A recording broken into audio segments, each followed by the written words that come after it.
Ladies and gentlemen, welcome to Atrium Health Ballpark, home of the single A affiliate of the White Sox, the Kannapolis Cannonballers.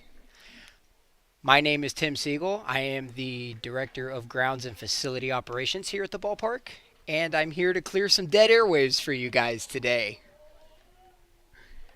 I am not a professional broadcaster, but I'm here to have some fun, kill some time, and enjoy some baseball with you all. To my left, I have my second favorite salesman, Alex Sufer. Who's your favorite? I'll keep that one quiet there, Sufer. But we are here to enjoy some time with you guys. Hopefully bring you guys some fun facts. I am not the professional Dan Haloti or Trevor Wilt, but I'm more of a storyteller, so we'll see what we can come across. Our chat is live, so if you guys have any questions, do not hesitate to write it in the chat, and we'll do our very best to answer them to the best of our abilities. I want 1,000 questions that we can answer on the broadcast here. It can be about anything. I know you're in sales, Super, but can you count to 1,000? And while you're doing that, can you go ahead and give us the starting lineup? Not without an Excel spreadsheet.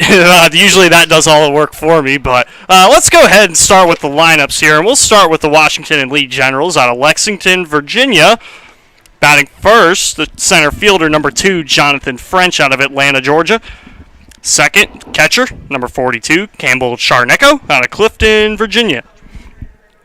Batting third, right fielder, number 15, Paul Ramsor, also out of Atlanta, Georgia. Batting fourth, shortstop number 12, Nick Lagus out of Chicago, Illinois. Next up, designated hitter. Next up is third baseman, number 22, Andrew Thornton out of Houston, Texas. Then our designated hitter, number 6, Landon Rucker out of Knowlesville, Tennessee. Left fielder, number 5, John Turner out of Marietta, Georgia.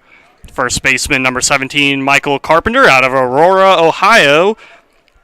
And rounding out the lineup for the Generals' second baseman, number 1 out of Pelham, Ryan McGovern. That was a mouthful there for you, Super. Was a mouthful. Who's on the mound for us today?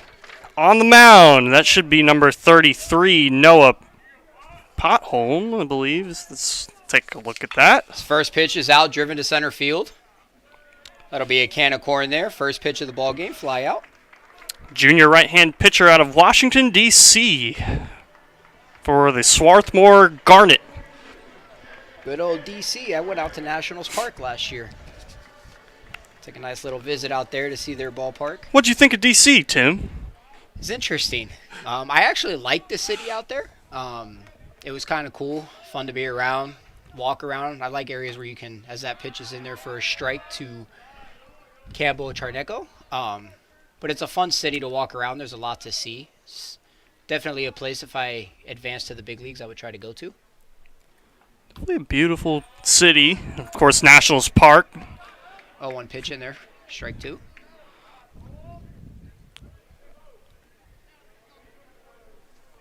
So he gets a sign. Look like they get their signs from a watch nowadays with all the technology that we have. As the 0-2 pitch is swung off, foul tip. Catcher couldn't hold on to it. Way to stay alive. Catcher versus catcher here with Charnecko up. Catcher out of Clifton, Virginia, senior.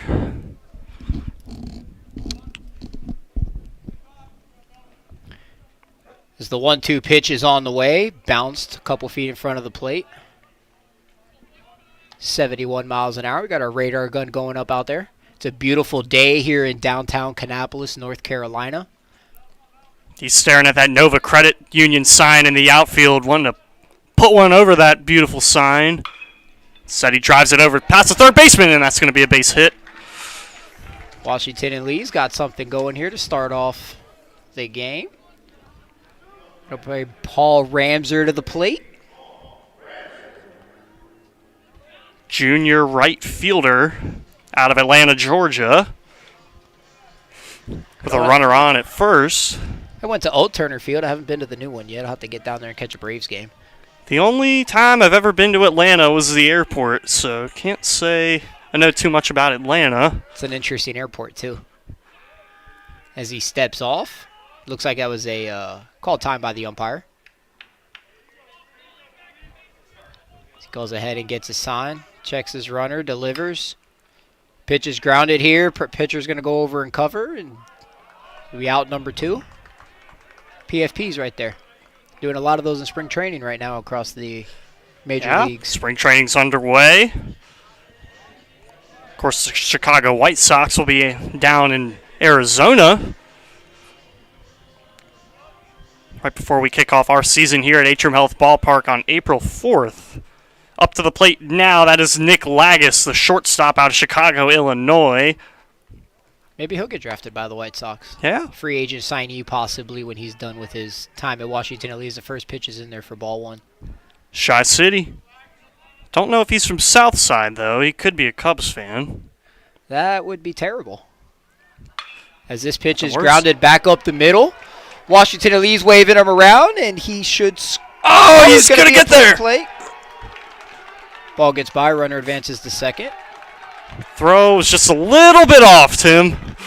Yeah, it's going to be an RBI single advance on the throw. We'll see if that throw gets credited as an error, if he just advances on it. We're going to call this guy Big Tex right here. Number 22, Andrew Thornton out of Houston, Texas, the third baseman. Sophomore right-handed batter. Yeah, for those of you watching, if you guys have any questions about Kannapolis, anything you're seeing on the feed, anything about the Cannonballers, don't hesitate to throw it in the chat. Our chat should be live, and we'll answer those to the best of our ability as the first pitch to Thornton is inside for ball 1. Or anything you want to know about either of our interim broadcasters up here. Yep, I am Tim Siegel. I'm your head groundskeeper, and Alex is one of our wonderful salespeople in the office. This ball's grounded to second. Thrown over to first, and that's going to end the inning. Washington and Lee gets 1. Yeah, damage is done already. Swarthmore's got a little bit of a hole to get out of as we head to the bottom of the first.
And we're back here at Atrium Health Ballpark in downtown Kannapolis, North Carolina.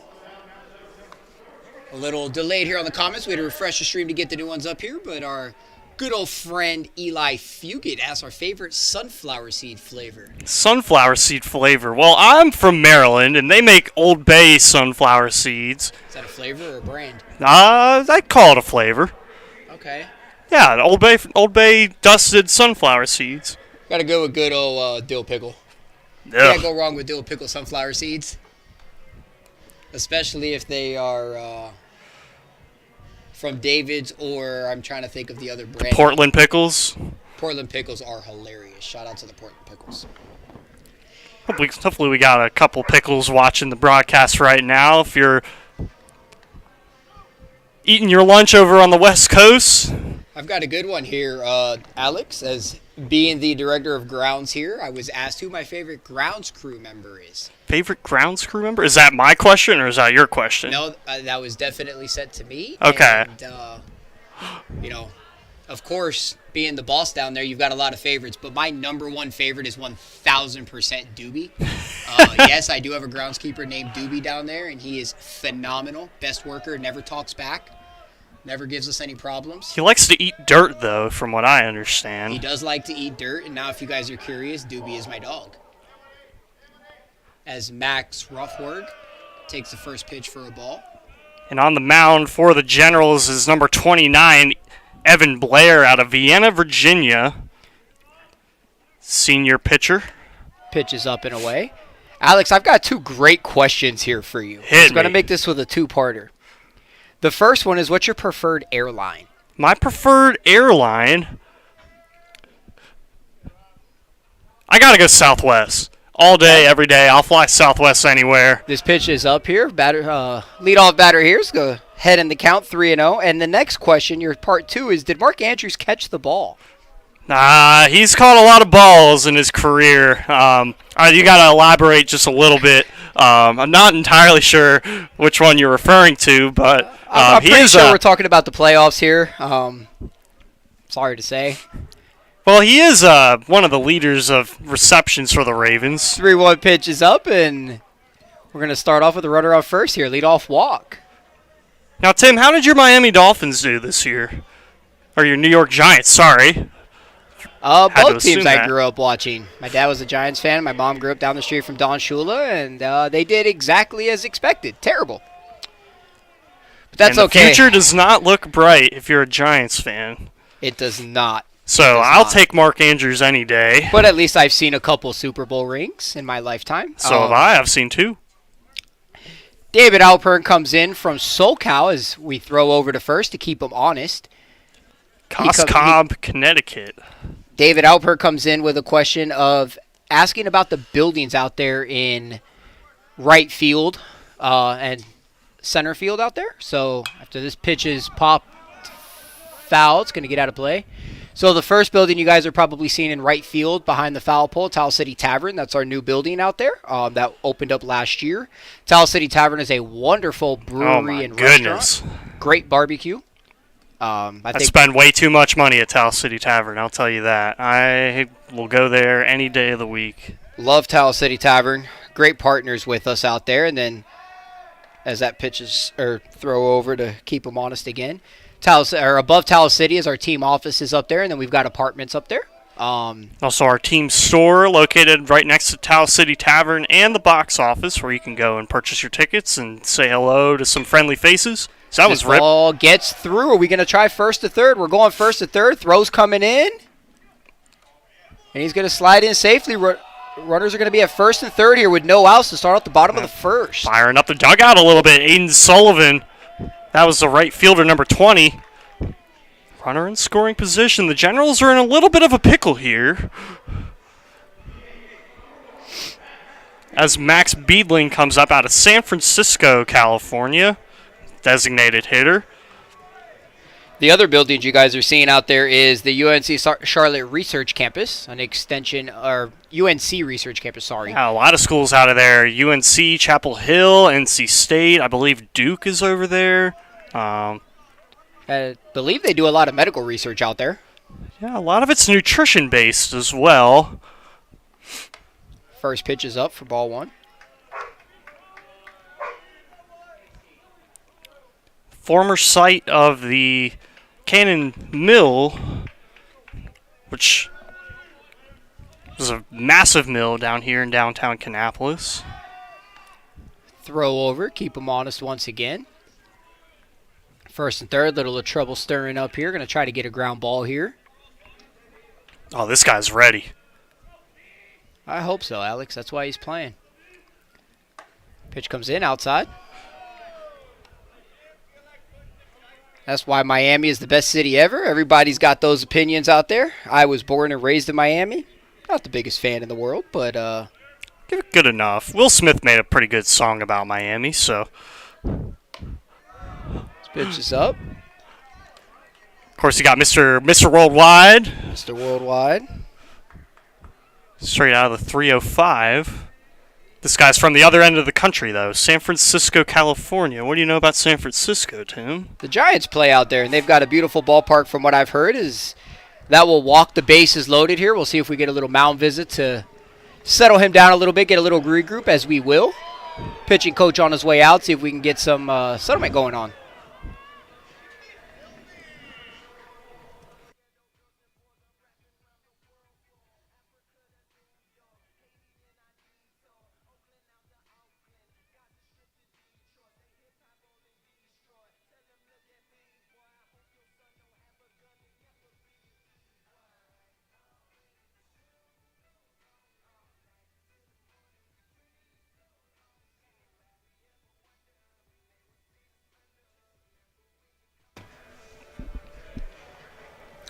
If you had to choose which drink, Cheerwine, Cherry Lemon Sun Drop, exclusively for the rest of your life, Cheerwine, no question. Cheerwine. No, questions not. asked. You could have listed 1,000 other options right there, and it still would have said Cheerwine.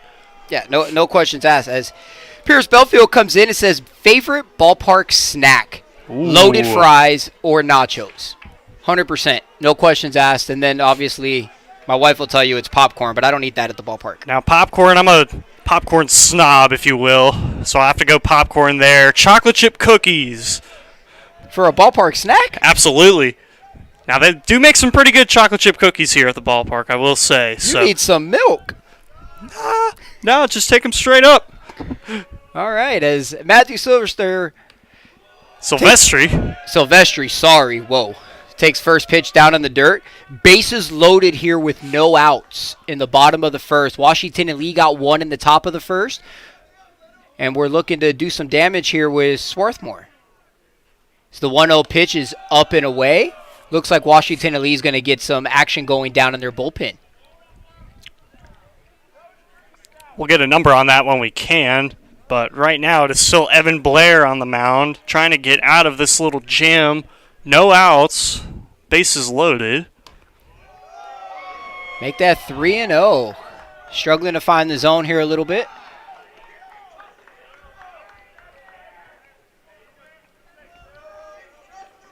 Got to take a big, deep breath here. Settle down.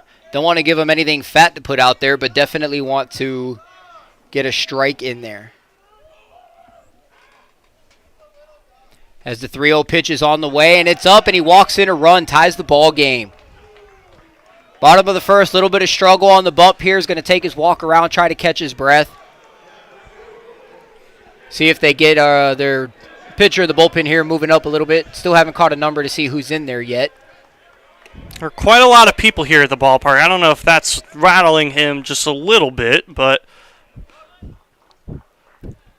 sees to settle down a little bit. Catches breath. There we go. That's a good pitch right there. Benjamin Butchman takes first pitch, called strike. Come back right here. He needs a big ground ball or a big strikeout right here to help him out. Yeah, turn a double play. Give up one run. It's not the complete end of the world. Pitch is low and away. 1-1 the count. What do you think about Towel City Tavern and anything that stands out? Anything that stands out at Towel City? Quality of food. Always fresh, always warm. Their fries are incredible. This ball is driven out to right field. Right fielder's going back. That's a grand salami. They asked him to deliver, and he did. 5-1 ball game. Quick turn of events here. Washington and Lee jumps out 1-0 in the top of the first. Swarthmore comes out and says, no worries, here we go. Throws the helmet. We're going to celebrate over there. That's a big home run out to the right field. Oh, my goodness, that was a bomb. Went over the bar in the outfield as well. See a fan over there trying to track that ball down. Looks like it bounced into the construction site out there. By far the furthest hit ball all weekend long in our D3 showcase. And they might pull Blair out of the game now. That's it for him. Tough start for him, but they're only down 4 runs. And with this pitching change, I think it's a good time to give a quick shout-out to the Kannapolis front office. Everybody putting in all their time and effort into this showcase, volunteering their time to come out here and run the video boards, run the field, run the broadcast, scorekeeping, everything going on in between, food and beverage. Yeah, I was going to say, shout out to food and beverage, wheeling and dealing down right below us.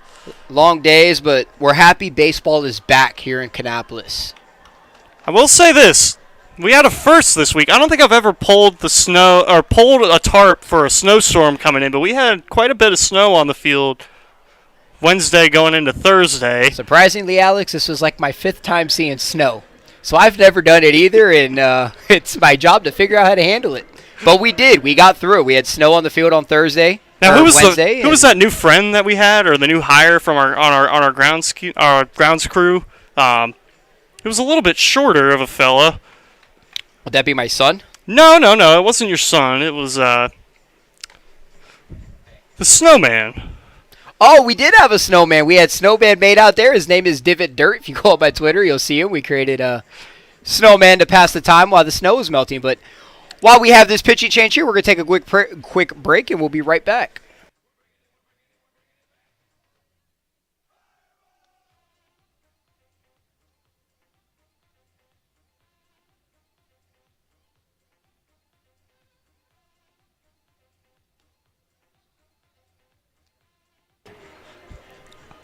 Now, on the mound for the Generals is a sophomore righty out of Clifton, Virginia, Cooper Charnecko. And if that name sounds familiar, that is his brother, who's the catcher for the Generals. So we have a brother duo right now. Campbell Charnecko, the catcher, the senior out of Clifton, Virginia. Cooper, 2 years younger, the sophomore. Pretty cool family duo we have going on right here as number 22, Lior Kedar comes up. Newtown, Pennsylvania, the center fielder. First pitch in the dirt. I was asked about our roles with the Cannonballers. So what is your role with the Cannonballers, Alex? Well, I am a ticket sales account executive. I deal a lot with season ticket holders, mini plan holders, pitches fouled group outings. So it's never a dull moment. So if you guys love Alex's beautiful voice, you can just go ahead and call the office, ask for him, and he'll hook you up with some tickets and group outings out here at the ballpark. Yeah, absolutely. That ball swung on and missed. Strike two. A lot of fantastic group areas around the ballpark, including our right field terrace, which you might be able to see on the broadcast right now, those high top tables in right field. That ball gets away. I believe it hit off his bat, possibly. And that's going to be interference. Runner's interference. He was not in the runner's lane. They're going to call him out. They're going to call him out.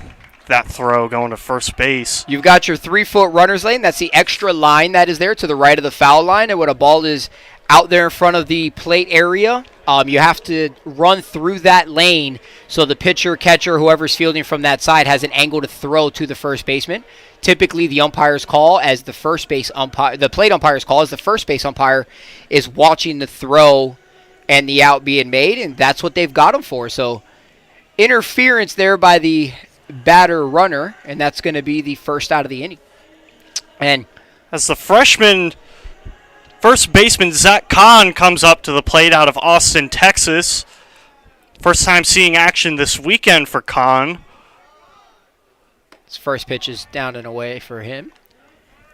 And my role with the Cannonballers, I am the groundskeeper and a lot of operations as well. I make sure all the logistical stuff upstairs is running properly with the wonderful Henry Council as that pitch is in there for a ball. Henry is the operations manager who I work alongside with, and we do everything we can to try to keep this ballpark looking in good shape, fix any problems that we have, and make sure everything's running properly. As this ball is driven out to left field, fielder's tracking it down, and he's going to make the catch for out number 2. Nice route there. Cooper Charnecko making quick work right now since he's been in the game. And a quick note on Tim, one of the best groundskeepers in the league, I must say. That's very generous. Very generous. But, yeah, my other role is the field. So what you guys are looking at and where they're playing right now is me and my wonderful staff that's down in the office. I'm assisted by Jonathan Knoll, who is my direct assistant. And then I've got first pitch is down for ball 1 to Easton Tolson. And then I've got Will Howard, who helps us out during the season. He's kind of a seasonal supervisor, so to speak, for us, and intern and everything else we need him to be. His pitch is swung He's like a Swiss Army knife. Pretty much. Also on the football field as well. Yep. He's part offensive lineman, part tight end for the Catawba College Indians right up the road in Salisbury, North Carolina. So this is down. Easton Tolson, another freshman out of Allendale, Michigan. Yeah, we got a great crew down there, great office all the way around, great staff members all the way around here at the Cannonballers. So if you guys have a chance to make your way out here, as that pitch is in there for called strike 2, come on out and meet the staff. Very friendly, very fun. We are dog friendly while we are not a special event, and this being open to the public and a free event out here, we do allow dogs in here as that ball's fouled off to the right field bullpen. It's also about 2 to 3 dogs running around the office / the ballpark at all times, it seems. Yep, you got my dog Doobie, who is part of a rescue shelter that came out to the ballpark 3 years ago, and I adopted him there, and he's pretty much never left. And then we have our bat dog Casey, and her boyfriend Milton is shortstop.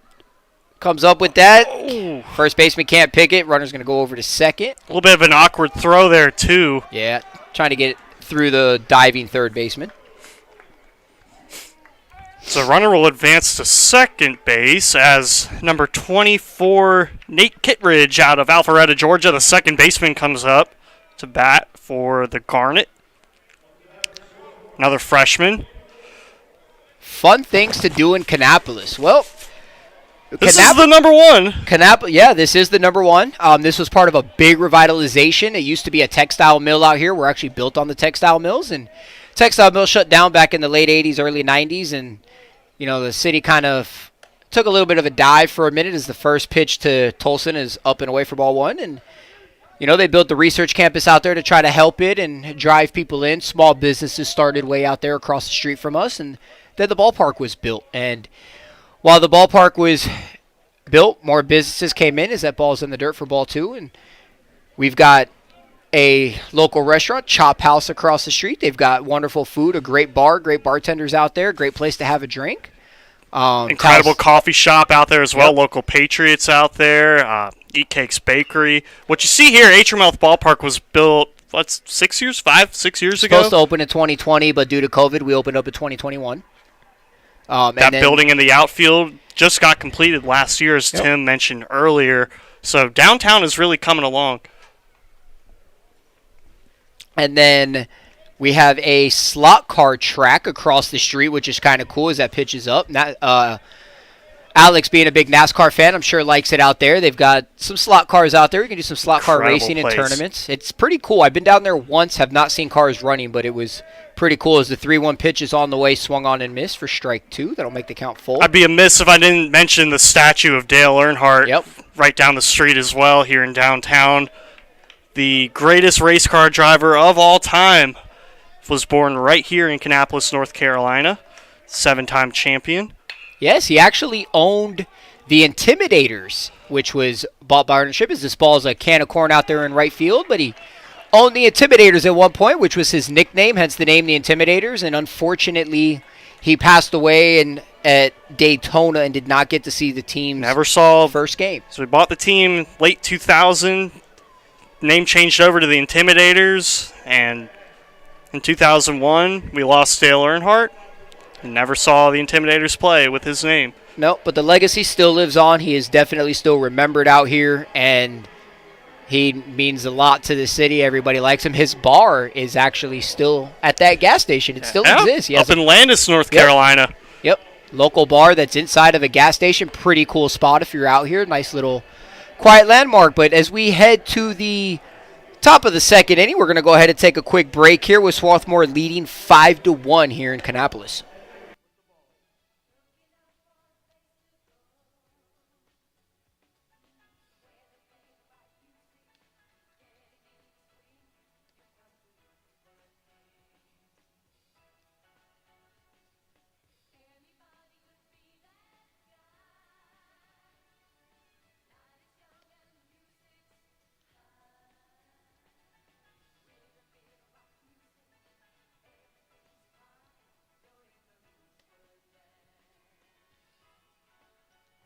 Jump back on here a little early and answer some YouTube questions. We were asked about our favorite restaurant in K-Town that isn't Towel City. By default, I would say Chop House, but we do have a new restaurant that is called The Bank. It's got a few different mini restaurants inside, kind of like a food court that's got some decent food in there as well.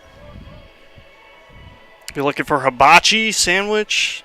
They got it all down there as number 6 comes up for the Generals. That is Landon Rucker out of Knowlesville, Tennessee, the designated hitter.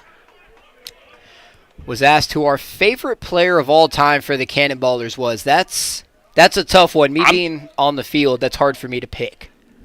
Now, as someone who doesn't deal with a lot of players all the time, I'm going to go ahead and say DJ Gladney. Okay, he's a fan favorite, local favorite. Everybody loves when he comes back. He was great with the fans, phenomenal human being.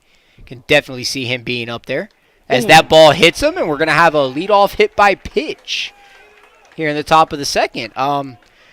It's hard for me to pick a favorite player. I've got quite a few of them as I'm on the field dealing with them, batting practices, rain situations, and all that. It's very hard to pick a favorite. A lot of them have been wonderful here.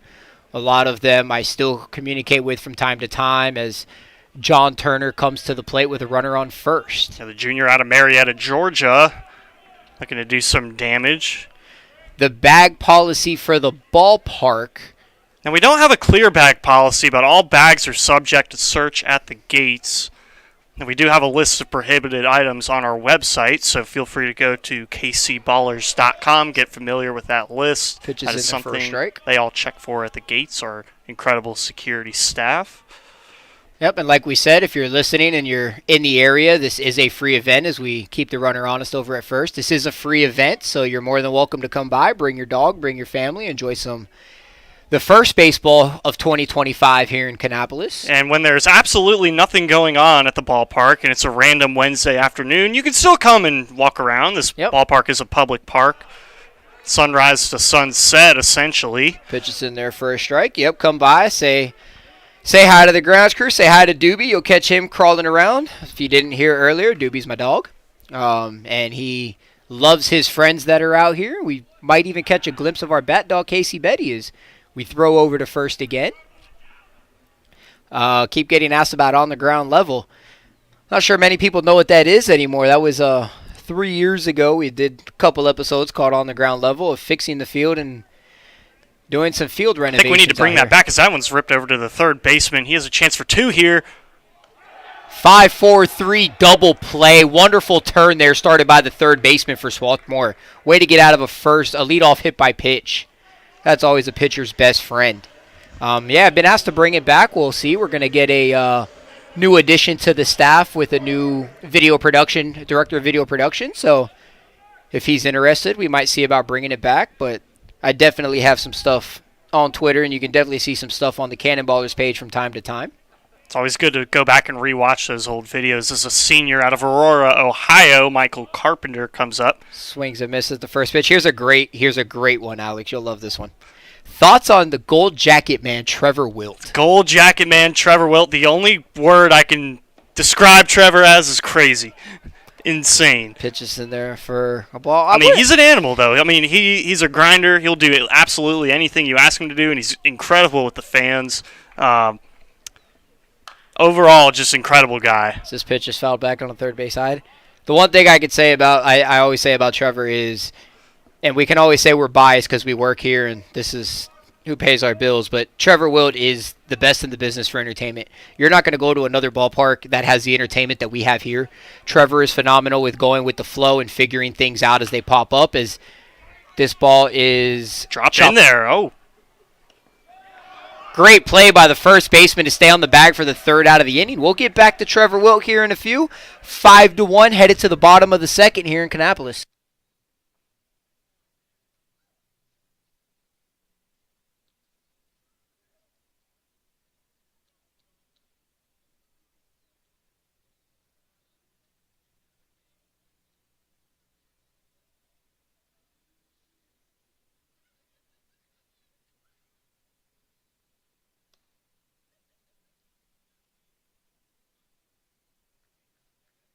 Attention fans, looking for the perfect souvenir to remember your visit to Kannapolis? Head on over to the new Cannonballers Team Store, located on the ground floor of the Stadium Loft building, right near the main gate. Pick up all your favorite gear, including the exclusive, limited edition D3 Winter Cap, a must-have for all fans braving this cold weather. Visit the Cannon City Supply Company today and take home a piece of the action. I do not see. Welcome back to Kannapolis as the Charnecko brothers are set to take the stage again.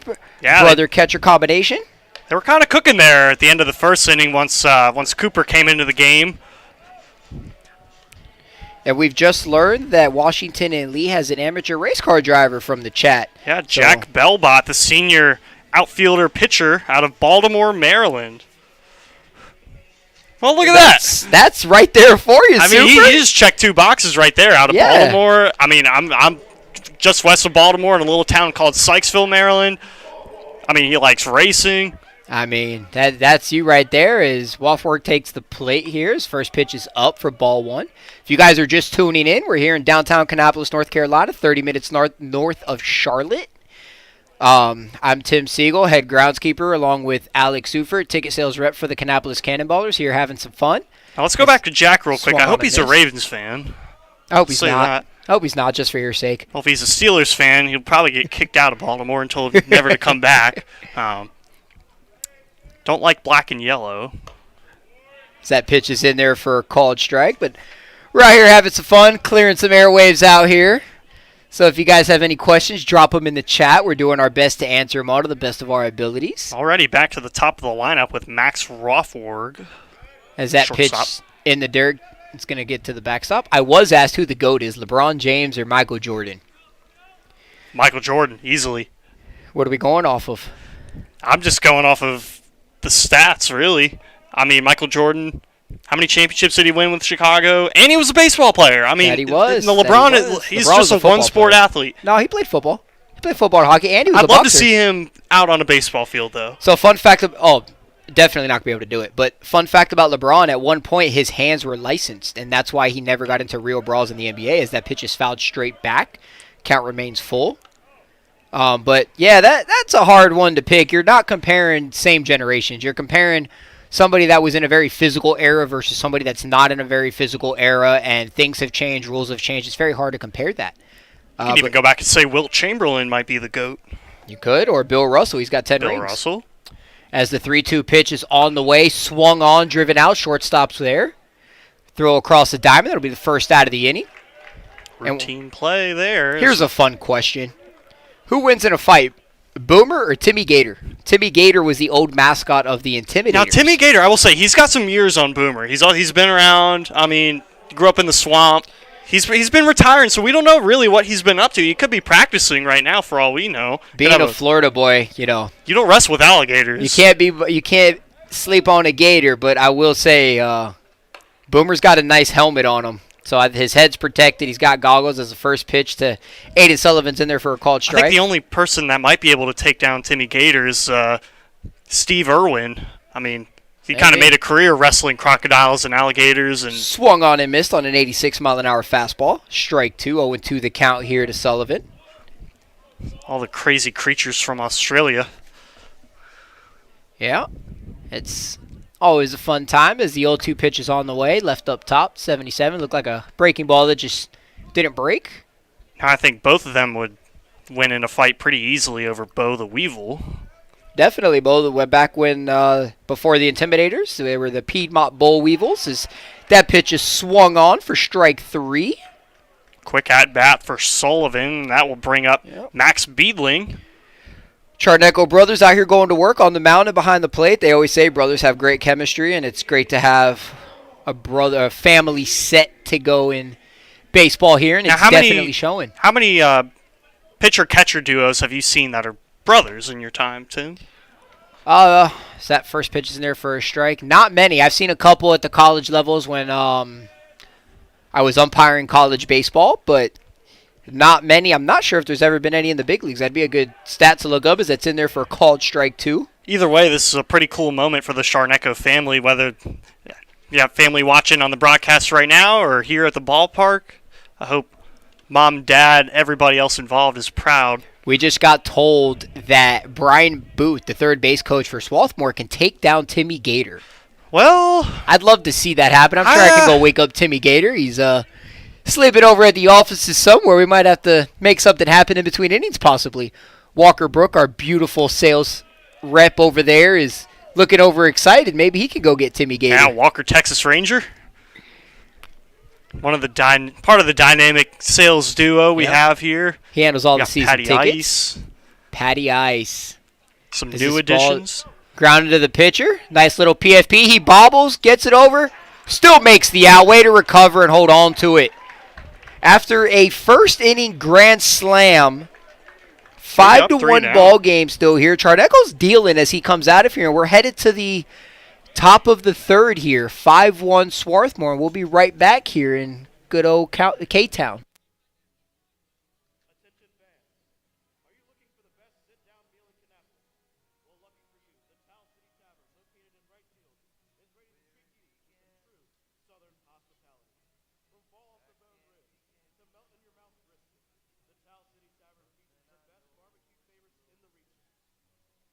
Whether you're looking for a full dinner or just a craft beer or maybe a cocktail, you wouldn't want to leave town without visiting the Towel City Tavern.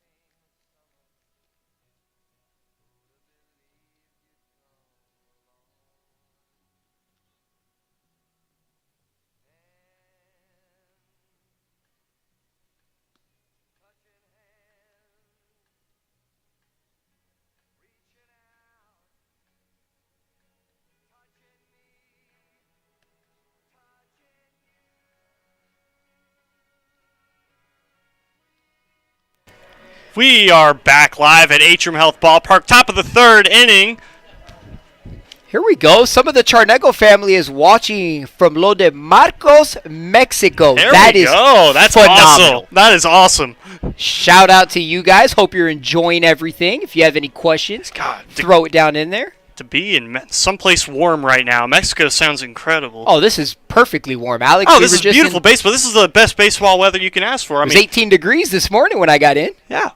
Yeah, the But, heat wave right now, I think we're up to like 45 degrees. This feels incredible. The beautiful, talented, best intern we have ever had, Will Howard, wants your best Steve Irwin impression. Crikey, that ball. First pitch is in here for a ball. Crikey, look at the size of that thing. Well, there it is, Will. You got it. So for those of you that don't know, as this ball is popped foul to the right side, Alex started here, has a fun journey with the Cannonballers. He started here as an intern. He's my third favorite intern. Way back in the inaugural season 2021. Yep. Third favorite. Third favorite. Who's all right, so I know Will's up there. He's got to be in the top three. Who else would be on that list? Reptar, my bearded dragon. Yeah, Reptar. I thought you were going to say Doobie. No, Doobie's my assistant as this pitch is swung on and missed, but Reptar, my bearded dragon's definitely up there. But yeah, have some fun out here. Absolutely. Reptar's been out to the ballpark last year for Dino Day. Shout out to the 2021 Kannapolis Cannonballers internship class. I hope all of y'all are watching. Close pitch taken for a ball there.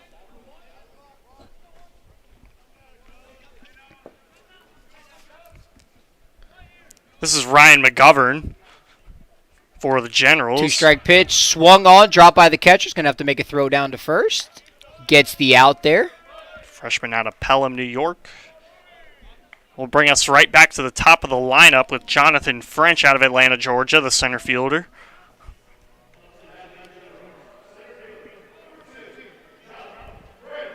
Keep these questions coming. I love this. The Nana of Cooper and Campbell watching from Olympia, Washington. Yeah. Who wins in a fight, Crocodile Dundee or Steve Irwin? I'm going Steve Irwin. Steve Irwin 1,000%. Though I think no, it's kind of hard for Steve Irwin to win a fight right now, unfortunately. I'll take his son then. As Jonathan French is here. That's Robert Irwin. Swung on and missed. 1-1 count. No, but it's great. The Charneco family watching from all over the world. Yeah, and then the Nana of Cooper and Campbell. Tell us where you guys are from, where you're watching from. I know not everybody could have made the trip down here as that pitch is low and away. If you've got any fun facts you'd like us to read out about any of your family members that are playing, don't hesitate to throw it out there. We'll do our best. It can be embarrassing too, but we'll decide. Just remember your name will be called out as that pitch is inside. Watching from Japan. Where from? Where in Japan? This is coming from Paxmaster. Not quite sure who that is. Yeah, where in Japan if this is real?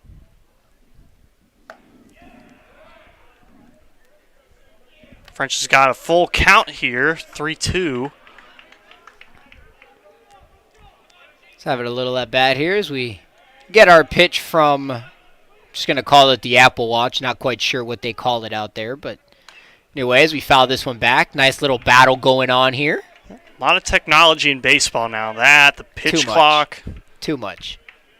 I agree with some of it, but got my thoughts on the rest. Been around the game a long time. Some of it's getting there. Watching from Vienna, Washington. Son played at this event 3 years ago for Washington and Lee, and they love watching it every year. Ground out the third for the second out of the inning. Well, we appreciate you tuning in here, Mr. Satterfield. Campbell comes up to bat here. Campbell Sharnecko, the older brother. Thoughts on the Luka Doncic trade? I'm not a big basketball guy, but it was shocking. I mean, I don't know. I don't know why you would trade off. That was a very late trade too, and that trade happened at like midnight. Yeah, it was. It was just all around weird. It just goes to show you how the business works. As the first pitch is in there for a ball, and we got Will Howard watching from my office. I hope he's got the bases clean down there, and he's got the grow blankets rolled up nice and tight down there to put away for the season. As this pitch is swung on and missed, that was a daddy hack. That looked like one of your hacks in the batting cages when you threw up for softball. I had a little bit of a flashback there. For those of you that don't know, Alex is a star-studded master. As this pitch is grounded up the middle, shortstop play. Can't make the throw, so that'll be an infield hit. But Alex is a star-studded, super athletic softball scorekeeper, and we love him to death. Do not put me in the field. I mean, he can run. I can run. I'm a designated pinch runner. Not sure he knows what the rules are, but he can run the bases a little bit. I just look at my first base coach, my third base coach, and if they tell me to run, I run, and that's just the way it goes. But you throw me out there in the field, I'll watch that ball sail right over me. Alex's forte is driving go-karts as this pitch is on the outside corner for a strike. Yeah, catch me at the go-kart track, then we'll talk. Anything with four wheels, anytime, anywhere, any track. You're still going to lose as the 0-1 pitch is on the way. In there for a called strike. Fun fact, Umpires liking the outside corner today.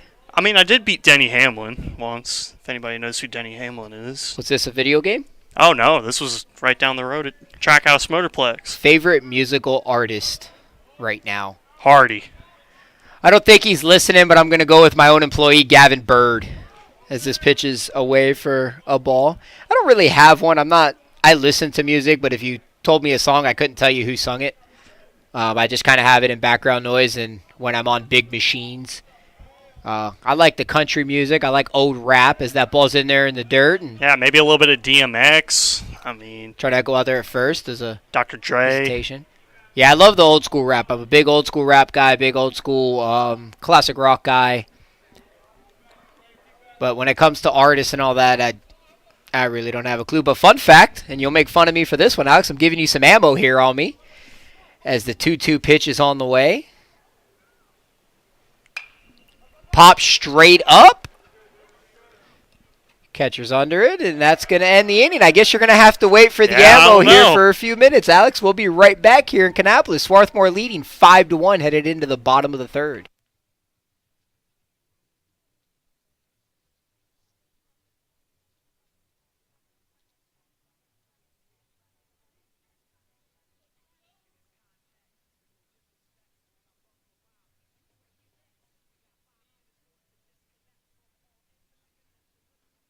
Attention fans. The D3 Showcase is just the start of exciting and perennial college baseball scheduled at Atrium Ballpark this spring.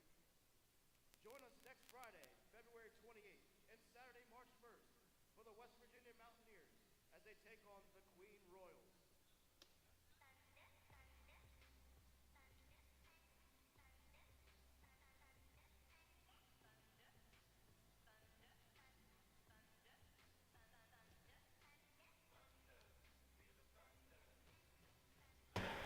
All right, I've been begged by Alex for his little layup here. So a little ammo for you, Alex.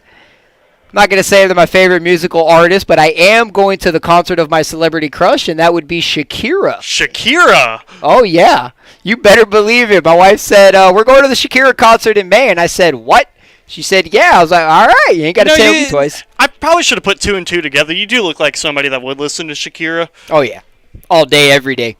Now, I'm kind of shocked. I'm not gonna lie. It's the Spanish side of me. It's the Hispanic side in the marriage, and it's the Miami side of me. And fun fact about Shakira: when my wife was pregnant, Otto loved to jump around in her stomach when we played Shakira. It was Shakira and the Thong Song were his two favorite songs when she was pregnant, surprisingly. And Five Guys. He loved when we went to Five Guys for burgers. That got him moving. So first pitch here to Matthews Say the last name for me, Alex. Silvestri is swung on and missed. Yes. Sorry Matthew if we butcher the Silvestri. names. I struggle a little bit here as that pitch is down and in there. Best cereal top 5. Number 1 is Cinnamon Toast Crunch. Hands down, no questions asked. Don't at me. But it's Cinnamon Toast Crunch. Pitch I'm is not in a there big called cereal Crunch, too. guy. Me but neither. I got a Lucky Charms are up there. Oh, Cheerios, you can't go wrong with Cheerios.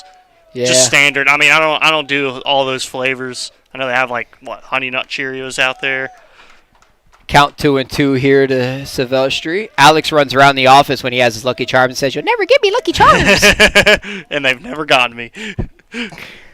Favorite Disney movie? As this pitch is grounded over to the shortstop. Stays down with it. Makes a nice throw over to first base. Play there. Don't you dare leave out Captain Crunch, our guy running video board over here. Director of Graphic Design loves his Captain Crunch berries. Favorite Disney movie? I mean, I love racing. Cars is up there. I mean, Cars was a good one. Let me tell you something here about Captain Crunch, though, before we jump over to Disney movies. Why I don't like Captain Crunch. It gets soggy too quick. That's why I'm not a big fan of Captain Crunch, is that ball is attempted bunt. Umpire says he went around. why get Captain Crunch when Lucky Charms is there as well? I mean, All right, on to the Disney movies here. As Definitely Charneco's Cars. looking in. Gets his sign. 0-1 count. Pinch on the way. In the dirt. Stopped there by his brother. Ben Buchman now batting out of Chapel Hill, North Carolina. A little bit of a home game for him. Yeah, Chapel Hill, not too far from us. Would you say that is about 2 hours north? Yeah, about 2 hours. Heading like you're heading towards Durham. Definitely Pitch closer swung than up. Swarthmore College. Swarthmore is out of the Philly area, so definitely a home game for Buchman. There's some happy fans out there. I see some Eagles hats around the ballpark as that pitch is in the dirt. Sorry, I'm gonna go ahead and correct myself here. That's Buckman, Ben Buckman, number 12. My apologies to anybody watching at home. 2-2 pitch on the way. One out here in the bottom of the third. Swung on. Grounded to the second Got base, by but him, can't though. come up with it. That'll be a base hit there to get something going for Butchman.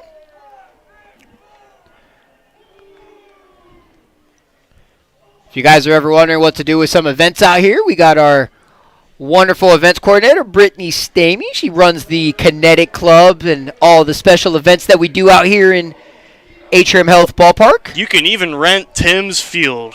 Let's not say that too loud, but yes, you can at a wonderful low rate fee of Tim Siegel's here to help you guys out. As that pitch is outside for a called strike. Absolutely no sunflower seeds and no gum either. Gum's pretty hard. It's actually a lot harder to get out of the grass than you think it is. Yeah. No dogs unless they're well trained. Throw over to first.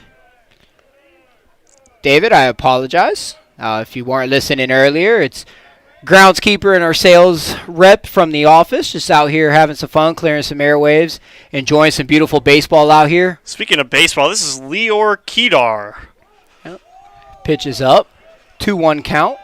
So if you have any fun facts you'd like us to announce about any players, if you got any family in here, don't hesitate to tell us. We're more than happy to say it out there. Anything you want to know about the team as well. The history of the team, Kannapolis. There's a lot of history in this area, a lot of history with this area in general. As that pitch is outside for a ball. This is a baseball town through and through. I mean, racing might come first. Yeah, Dale Earnhardt. Of course, Corey LaJoie's from Kannapolis. Yep, Corey LaJoie is from Kannapolis. We host his kickball tournament out here every year that's broadcasted through NASCAR. As we have a hit and run going, pop fly.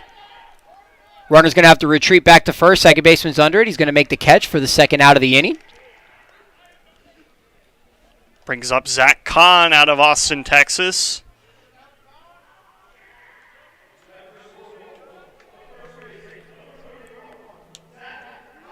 No, but this town loves Kannapolis baseball, and it's awesome to be a part of.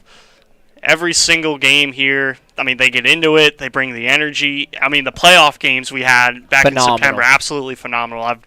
That's the best baseball atmosphere I've As Zach personally Kahn ever takes been in. the first pitch in there for a ball. Yeah, beautiful baseball. And you can see it now. I mean, we have a good crowd out here on hand for this D3 Couple regulars showcase. out there. I see Denny Yep. Oxendine in his normal spot in Yep. right field. Quite a few season ticket holders out here supporting the D3 showcase, checking out these fine players as this ball's popped up to the shortstop.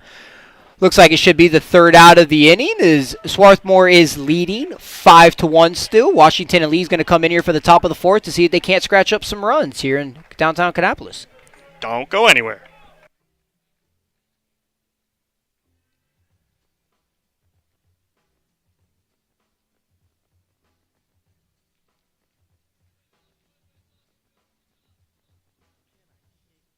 Attention fans. Are you a sports fan or collector of memorabilia? If so, you are definitely want to visit the Cardiac Sports while you are in town. Located right across the street in downtown Kannapolis, our local card shop not only has only the hottest selection of Topps, Paninis, Upper Deck, and Leafs, but they also have extensive offers of Pokemon cards and fan items for the collector in you. Go see them today, and we promise you won't be disappointed.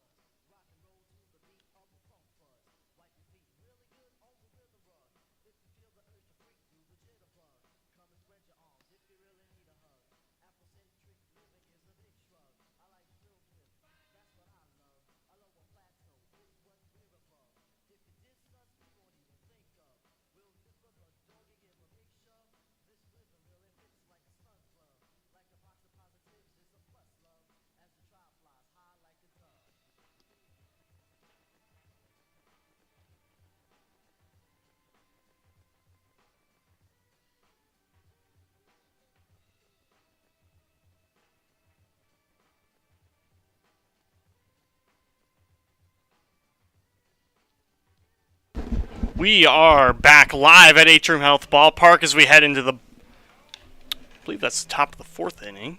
Yes, you read the scoreboard there, Hey, right, there Alex? we go. Glad I can still read. Quick reminder, we are not the normal broadcast crew up here. We're just here to have some fun, kill some dead airwaves, as as Tim Siegel would like to say. Yeah, just have some fun. Don't get to come on the broadcast too much and have it going during the season. Get too busy down there taking care of the field. Alex is running ticket sales and groups and whatnot as Nick Lagus comes to the plate here in the top of the fourth for Washington and Lee. First pitch on the way. Grounded over to the third baseman. Comes up with it. Throw across the diamond. That'll be a 5-3 put out to start the inning. One pitch, one out.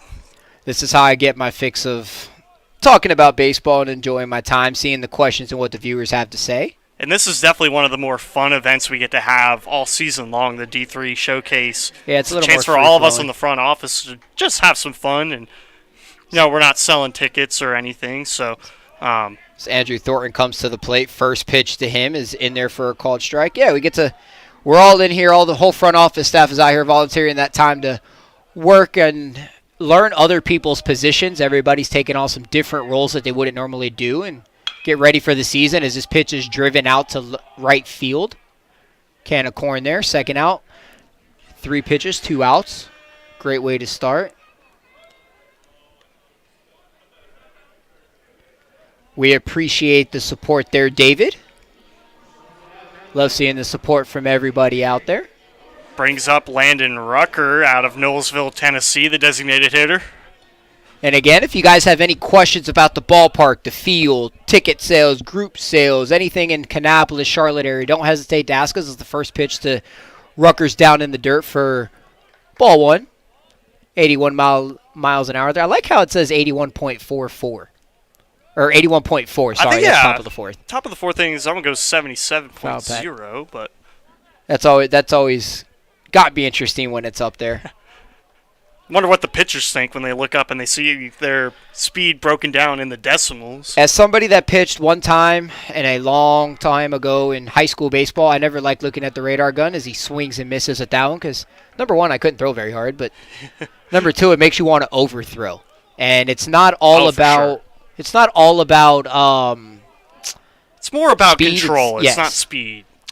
Is there any kind of rivalry between North Carolina and South Carolina as that pitch is foul tip back into the glove. We'll get to that question here in the bottom of the fourth, but we'll take a quick break here as Swarthmore is still leading 5-1.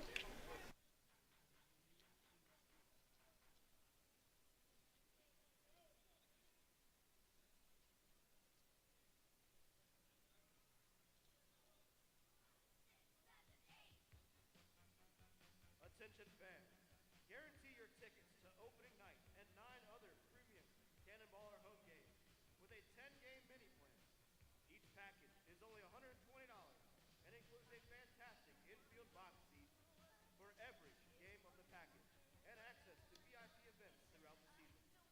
Only a limited number of mini plan packages are available, so act today and become a part of the Cannonballers family. To learn more, visit www.kcballers.com or see the Cannonballers tag team duo of Walker Brooks and Patrick Hicks for more details.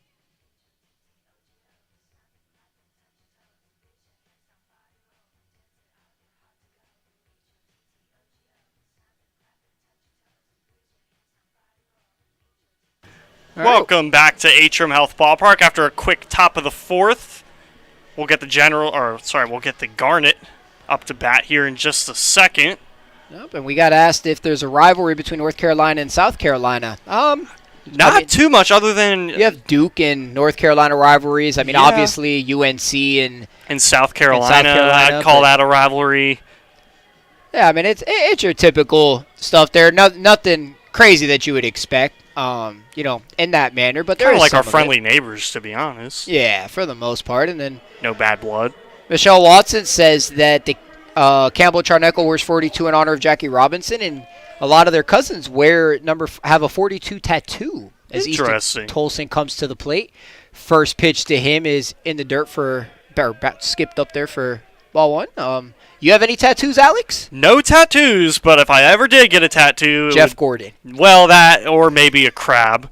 A crab. Not sure what that's about, but that's swung on in this. Gotta rep the Maryland heritage, man. Crab, maybe a crab with the Maryland flag on it. We'll see. I don't know. Any tattoos, Tim?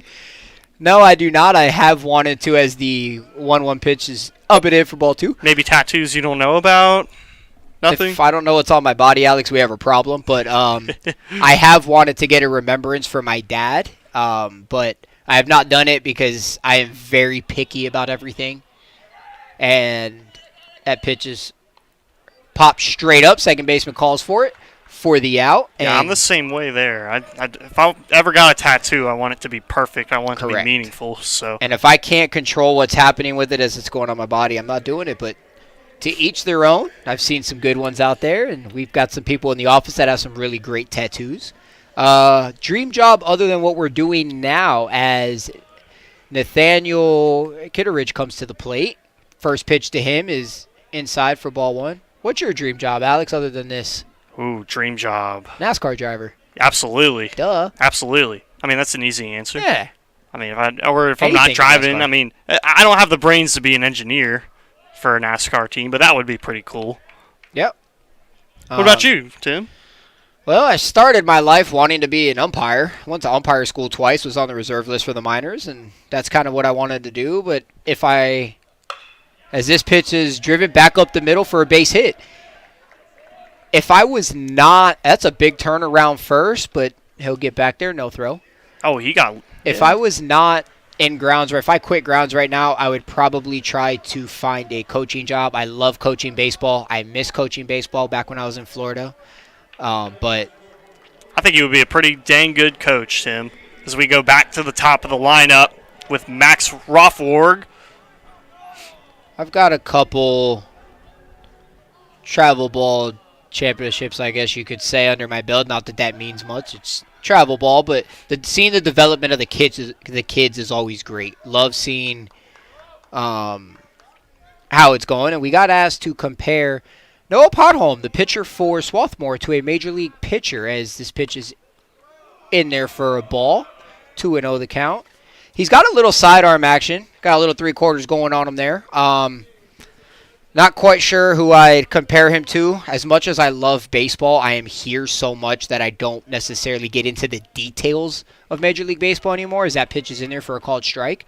Very good form, though. And, I mean, I have to say he's been doing pretty good so far.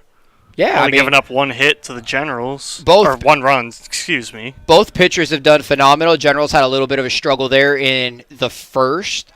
Gave up a grand slam. Ended up walking the bases loaded. Is keeping them honest over there at first. But other than that, the Charneco brothers came in and they've shut it down. And Swarthmore's pitching has been dialed in. Nobody's done anything since the first inning. It's definitely calmed down just a little bit. Both teams struggling to get on the bases. We've had a couple quick innings. Logan Webb's a good comparison to Noah. Yeah, I mean, Logan Webb. You get into the first inning, you're out here in a minor league ballpark you've never played in before. As that pitch is up there for a ball, or you see the crowd that's coming out here. It changes your adrenaline and what you want to do when you come out into a ballpark like this versus sometimes just playing at home or at your local field. You always want to excel, and sometimes you just overthrow a little bit. As the runner is going, hit and run action, foul ball, straight back. Runner's gonna have to retreat back to first, but sometimes the nerves get to you, but it happens. But Logan Webb is a great comparison. That's a good one to put in there. I like the chat getting interactive here. What about a Tanner McDougal? No. Tanner McDougal is not a three-quarter guy. Tanner McDougal pitched for us last year. He had a phenomenal game in Game 2 of the championship against Fredericksburg. One of my favorite players. Certified dog. Certified dog, as that pitch is thrown over to first to keep him honest. But it was a lot of great. One of the cool things about D3 is trying to discover the hidden talent. As runners going again, batter checks his swing. That's going to be batter's interference. That's going to end the inning. Batter's interference, batter's out. Affects the throw down to second base, and that's Two interference calls in the game now. That will end the inning. It should they're going to talk about it a little bit. There was only one out. It's not a double play. No, they're saying innings over. It was 2 outs. Yeah, innings over there, and that would be the end of that. So call that one a batter's interference. Runners out. And we'll head to the top of the 5th. Swarthmore still leading 5-1.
Welcome back here to downtown Kannapolis. We had a little confusion there, lost the count here, but it was a strikeout and batter's interference for the previous third out there.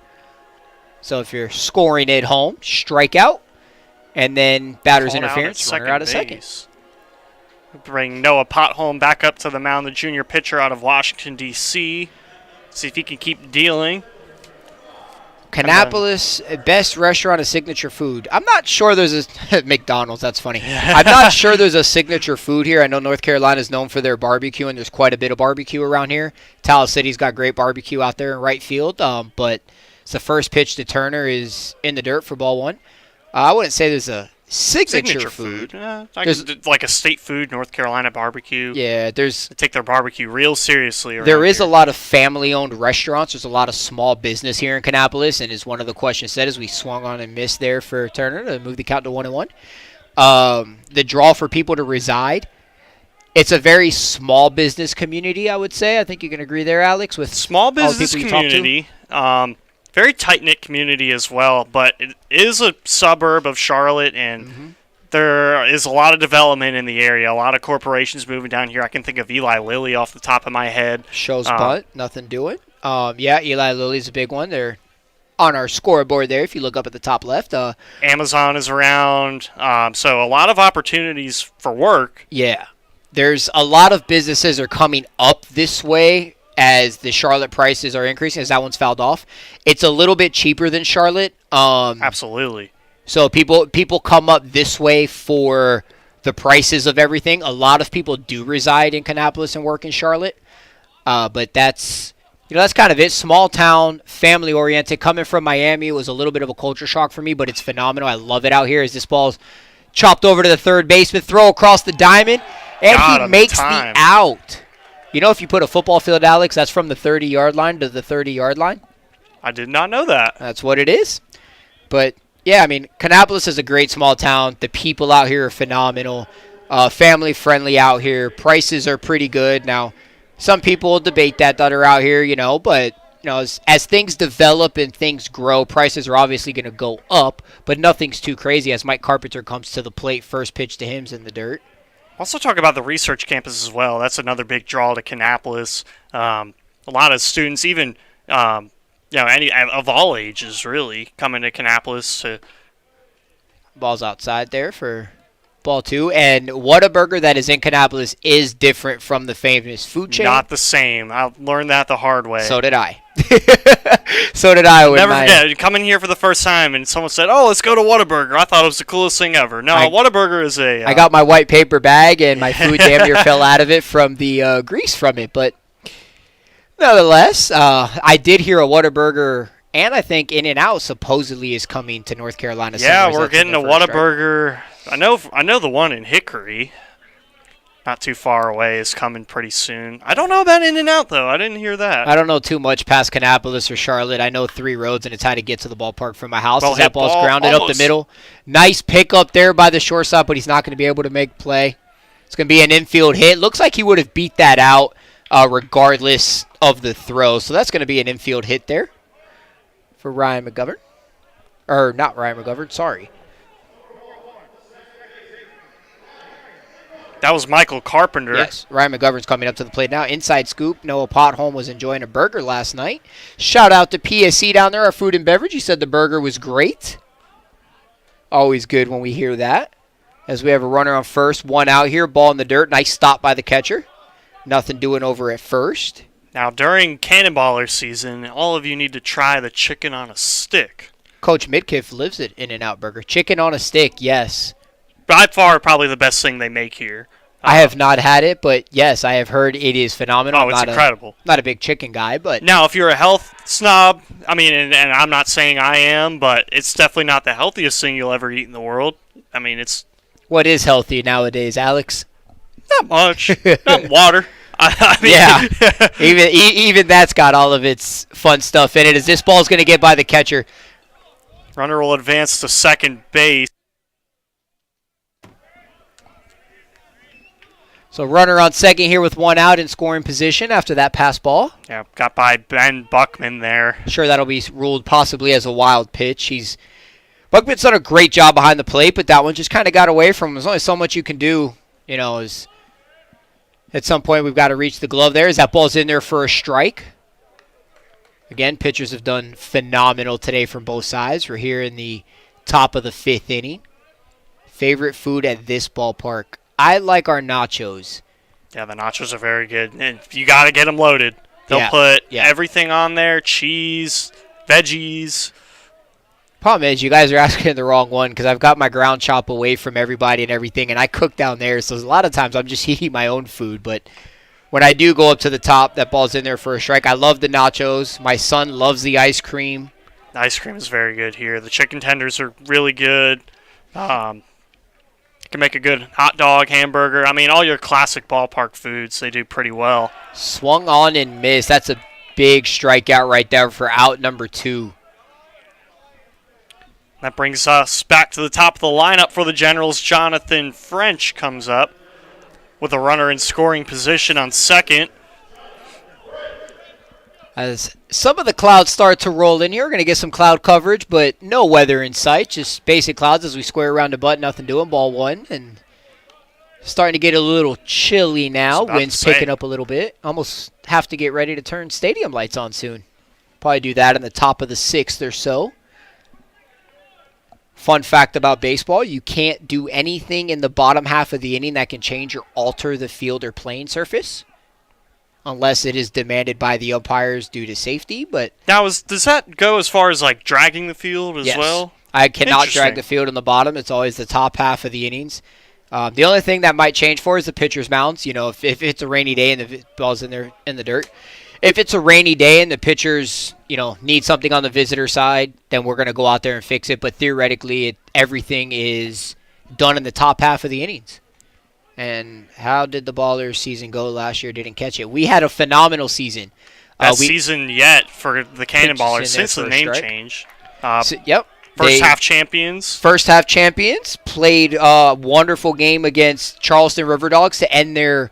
They had a 3-peat going of championships and took them out there and then went on to face Fredericksburg, as that's in there for a called strike. Faced Fredericksburg in the championship and lost in 3 games. Ended up playing playing a 7-inning game double header to decide the championship. Yeah, for game 2 and 3 due to rain up there. It was a misty day for that championship as well. Most of the staff was up there for it. Yep, it was an incredible time. Fun time. Wouldn't ask for anything better. Now the goal this year is to avenge our near championship last year. We have from what I've heard, pretty solid group coming over. That one's chopped over to third. Should be an easy throw back to first, and that will end the inning. How many yards is that across the diamond, Alex? Well, I know it's from the 30-yard line to the 30-yard line, but I'm not good at math. I don't have my Excel sheet in front of me, so. I'm glad you're not our team accountant. Scott Chandler is, baby. We'll be back here in downtown Kannapolis shortly as Swarthmore is still leading 5-1, headed into the bottom of the 5th.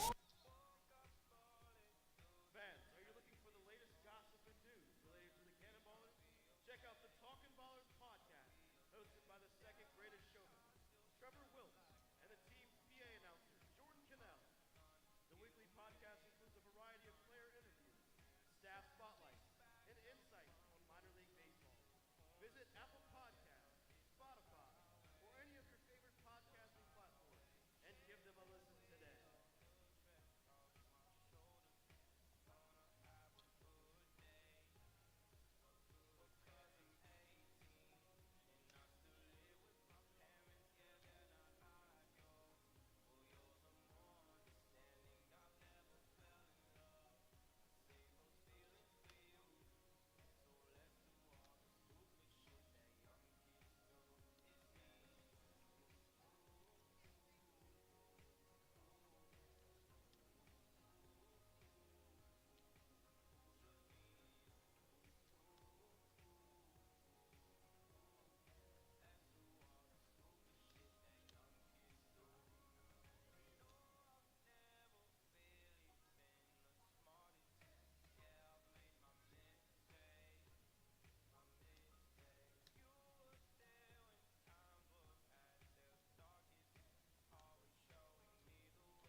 Sports betting, not great. Wow. This chat's getting a little interesting here. But, yeah, to each their own. Sports betting is becoming a big thing. Do you bet on any sports, Alex? Can't bet on baseball. Can't bet on baseball. I didn't even know you could bet on D3 baseball, but that's news to me. You can bet on everything nowadays as that ball's thrown down. It's crazy. Get ready to start this inning. Yeah, my wife asked me this year, she was like, why are they betting on the Gatorade color? Now, my wife is from Venezuela and does not know anything about football. She's a big baseball person, and it's like that's what it is. The coin toss, the Gatorade colors. What color cleats is somebody going to wear? It's out there, and it's fun to see people that do that, talk about it and what they're betting on. And the March Madness is coming up, though. That's probably when I'll fire everything back up. But as Aiden Sullivan, first pitch driven out to center. Center fielder's got a beat on it, but he's not going to get there. Aiden's getting on his horse. Little trouble out there He's by gonna the get wall. the He's three. going for three. The cutoff throw's not going to be in time. Lead-off triple for Swarthmore. Center fielder thinks he should have had that, but that ball was smoked out there. Little bobble off the wall, but I think he gets to third anyways. But that's going to be a lead-off Yeah, that triple. was just a well-hit ball. I don't think the center fielder should hang his hat on that one all the way out to the basic Cabarrus Brewing sign in the outfield. Harry says you can't bet on D3 baseball, but I'm sure it'll find its way into the betting world at some point. No, I'm going to wouldn't counter even that. I'm sure you can bet on it, just not on betting apps. No idea. I don't get into sports betting. It's not my forte. As Not the my first forte pitch either. is in the dirt there to Max Bedling. Yeah, Trying to. never knew anything about sports betting until I came here, honestly. It's now legal in North Carolina as Yeah. of last year, probably Yeah. about a year ago. So that pitch is in there for a strike. Yeah, Bedling trying to bring Aiden Sullivan home. And no outs on the board. 1-1 is your count. Sully is him. Well, let's see what he can do then. Popped up. Shallow left field. No tag. Ball's too shallow out there, but nice play by the third baseman. Good communication out there. As we saw yesterday, those of you that were wondering about that were in the game yesterday, wondering about the collision in center field, he was carted off. Not totally sure what the extent was, but he was okay. He is going to be out for a little bit of time, but he was okay. He was in good spirits when he left, and family took him out to get checked out at the hospital, and hopefully he'll return to the ball field soon. He was making the effort to make an incredible play in the outfield. Yeah, too. I heard a little chatter this morning before the games got started. There was a little miscommunication. Ball was lost, and then they didn't hear each other, and it happens. It's baseball. I mean, it happens in the big leagues. It happens in the little leagues, and it's going to happen at D3 as that ball's in there for a called strike here to Silvestri. And fun fact, Sullivan and Rothberg played this summer in Alaska. Wow. Alaska, wow. I've heard Alaska has a really cool summer baseball league out there, which is interesting. I never got to umpire out there, but I Well did in hit New ball. York. This one might bring Sullivan home. Yep, throw comes in, but he's going to be in there standing up. That's going to move it to Easily. 6-1. 6-1 Swarthmore over Washington. Apparently D. Sully is that dude. Where did you guys go to school if you did? Well, Tim, pretty easy answer there. yeah, I did. I went to American Senior High School, and I went to the school of Chad Mulholland down at Miami Marlins, and got my grounds career started down there. I did not go to college, but I do have a certificate in turf management from the dreaded Ohio State University. Shout out to them for giving me some education in turf management. As this is a bunt down the third base line. Perfect Third bunt. baseman picks it up. It's going to be fair. That's a great bunt right there. We see some good bunting out of these guys and out of That was probably one of the better ones we've seen so far in this showcase. Yep. But, yeah, that'll bring Lior Ketter to the plate. Yeah, Buckman had no problem getting the first there. Now, I'm a graduate of Catawba College myself, right up the road in Salisbury. The Catawba College Indians, Cat U as we like to call them. Very good baseball program, D2 Future level. alumni president sitting here next to me for Catawba College. Now, I don't have that kind of money. First pitch is in there for a strike.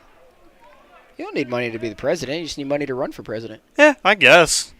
The Alaska Gold Panthers have a cool promo every year where they play a game starting at midnight because it's the time of year where the sun doesn't set. Now, that's pretty cool. Yes, I have heard that, and that is phenomenal. Now, I could just imagine playing baseball in Alaska with the mountains strike, in too. the background. I just can't Maybe a imagine little bit of snow. living in Alaska where the goodness, sun no. never sets. I don't think I'd ever go home from work, number one. Now, I did go to Canada one time in the summer, and the sun set around 10 o'clock up in the northern part of Canada, and that was the wildest thing I've ever experienced. Honest pick off over there at first. Little big of a lead, letting him know he knows he's there. I'd love to go to Alaska and check it out. Not right now.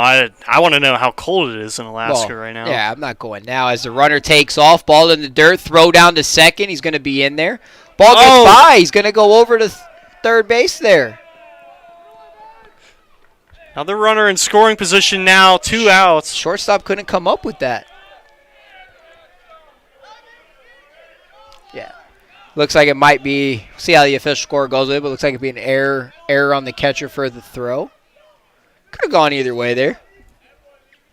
Back to Alaska right now. I think they're playing the Polar Bear League. The polar bears come out of hibernation and play some baseball. Speaking of polar bears, Pete Alonso, the polar bear for the Mets, got hit in the face the other day with a ball, but luckily he was okay.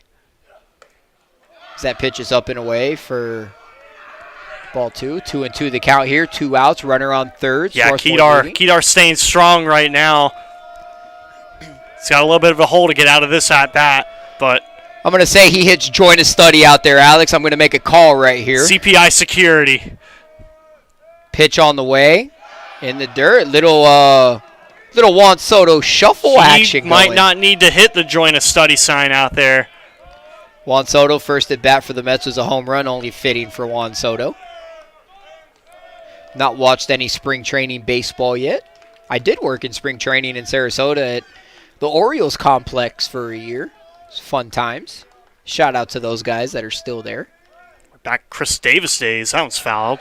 Yeah, fun fact about Chris Davis and Mark Trumbo. So I was in my car getting ready to go home after a long 10, 11-hour day, per usual, and get a knock on my window that they want to hit batting practice. So when Mark Trumbo says he wants batting practice, you give him batting practice. Oh, you're right. We give them batting practice, and then we wait around for an hour and a half to find out that they're not hitting, and we have to take everything back down, and they never came out as the 2-2 pitch is swung on and missed. That's a big strikeout right there for Washington and Lee.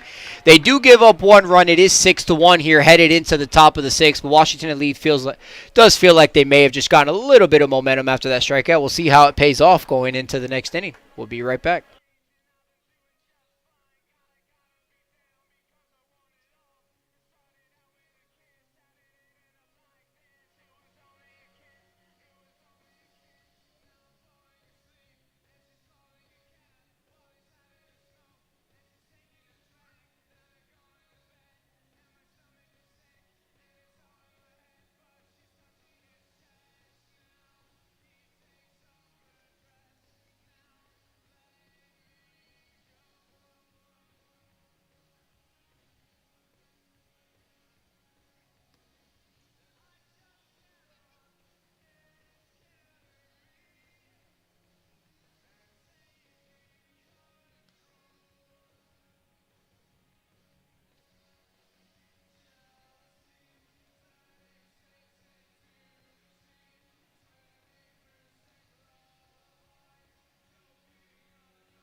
As Mr. Brightside blasts around Atrium Health Ballpark right now. Walker Brook having his solo over there.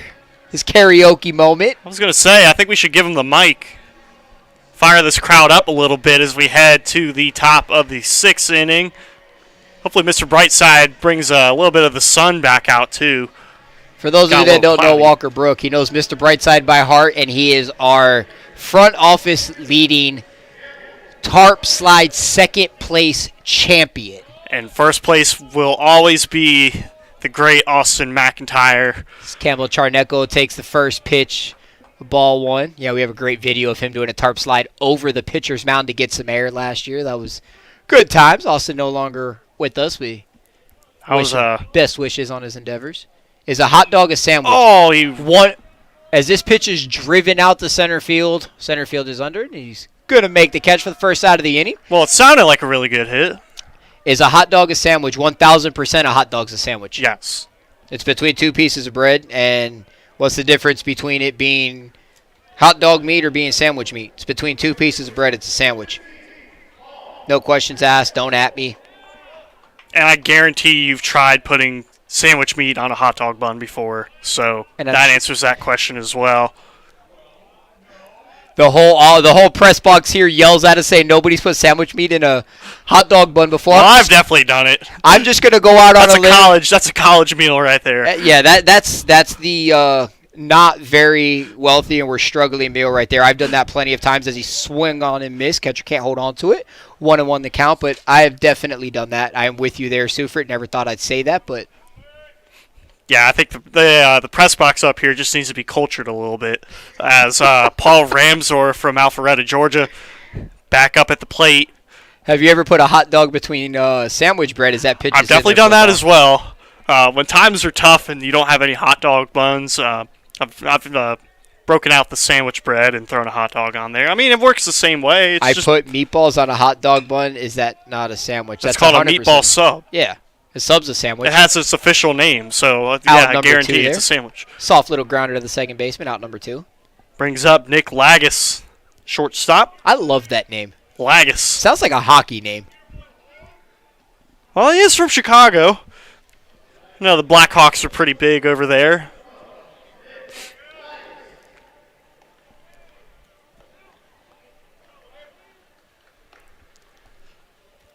Let's see what Lagis can do. Graphic designer giving us some good insight on Subway sandwiches there in the chat.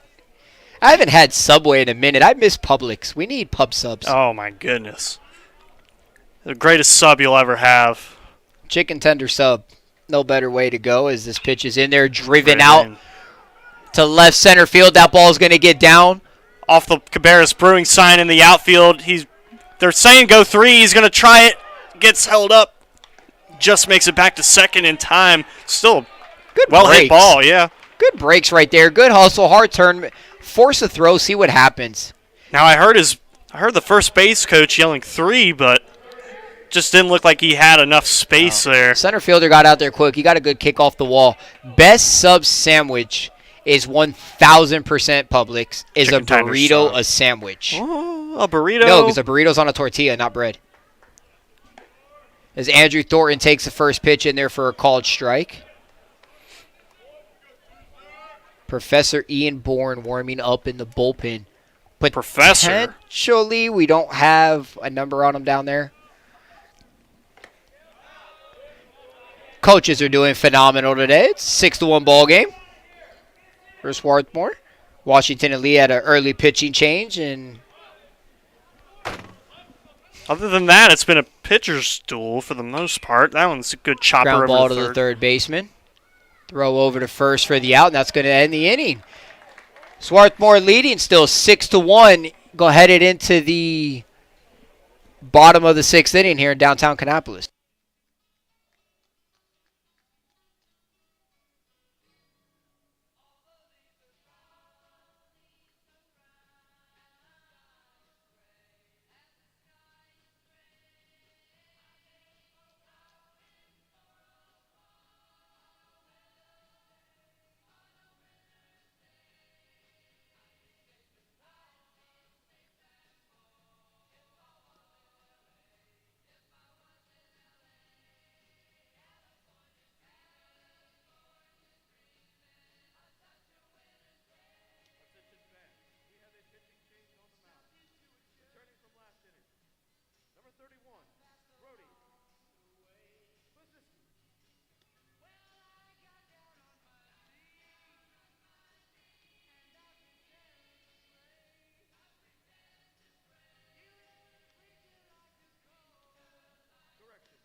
Well, Cooper Charnecko did a real good job on the mound, but we have a new pitcher for the Generals, and that is the junior out of Cream Ridge, New Jersey, number 31, Brody Paseka, the righty, standing tall, 6'1".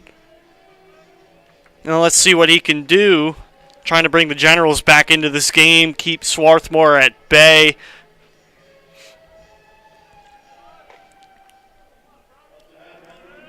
So the brother duo is no more. Let's go ahead and see what Brody can do.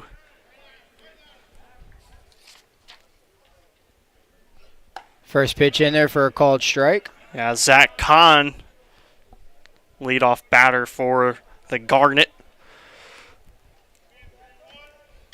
Still a comfortable lead right now. Still 6-1. That ball's in there for a ball. Or pitches in there for a ball. to Zach Kahn. 1-1 count here at the bottom of the sixth. 1-1 pitch on the way. In there for a called strike. Yeah, he's looking at that U.S. lawn sign in the outfield. Wants a piece of that action. Put the ball in the grass berm. Little Oppo Taco. Oppo Taco. That's what that would be. He's going opposite field as this pitch is driven down to the first baseman. He went exactly opposite of where I thought he would go. Yeah, well, lefties typically do pull the ball. They're known for pulling. Pulled it straight to the first baseman for easy out number 1, and that brings up Easton Tolson, third baseman out of Allendale, Michigan.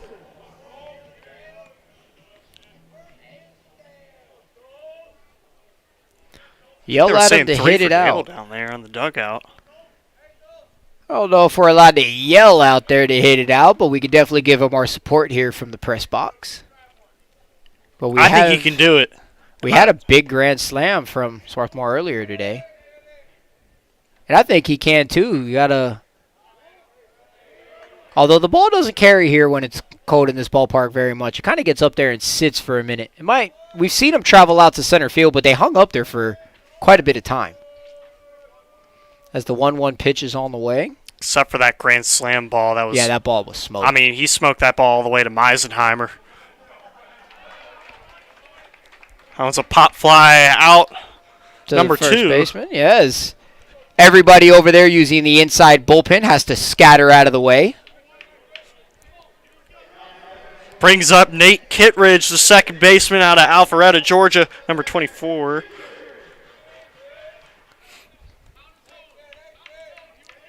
Brody's looking pretty strong out there right now. Kittredge trying to bring some momentum back for Swarthmore. First pitch is in there, strike.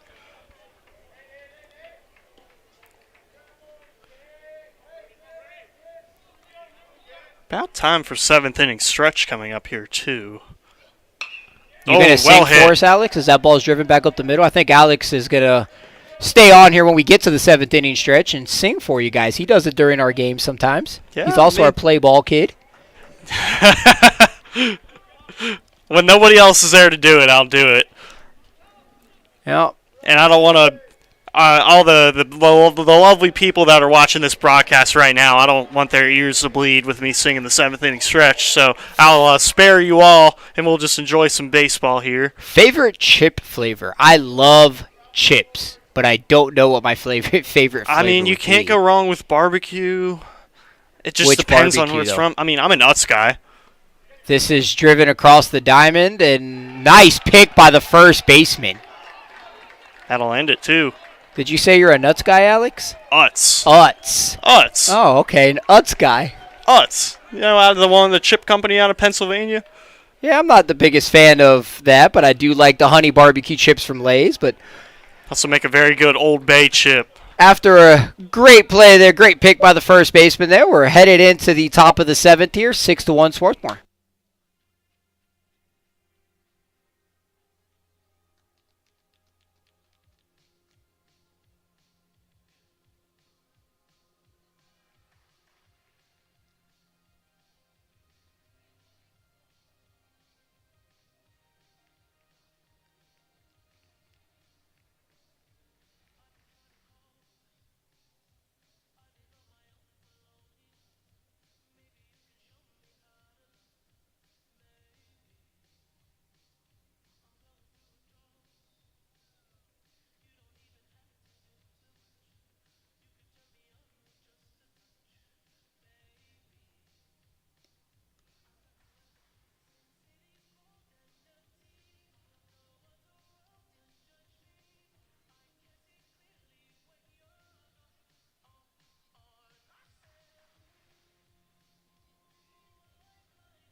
Henry, did you see that?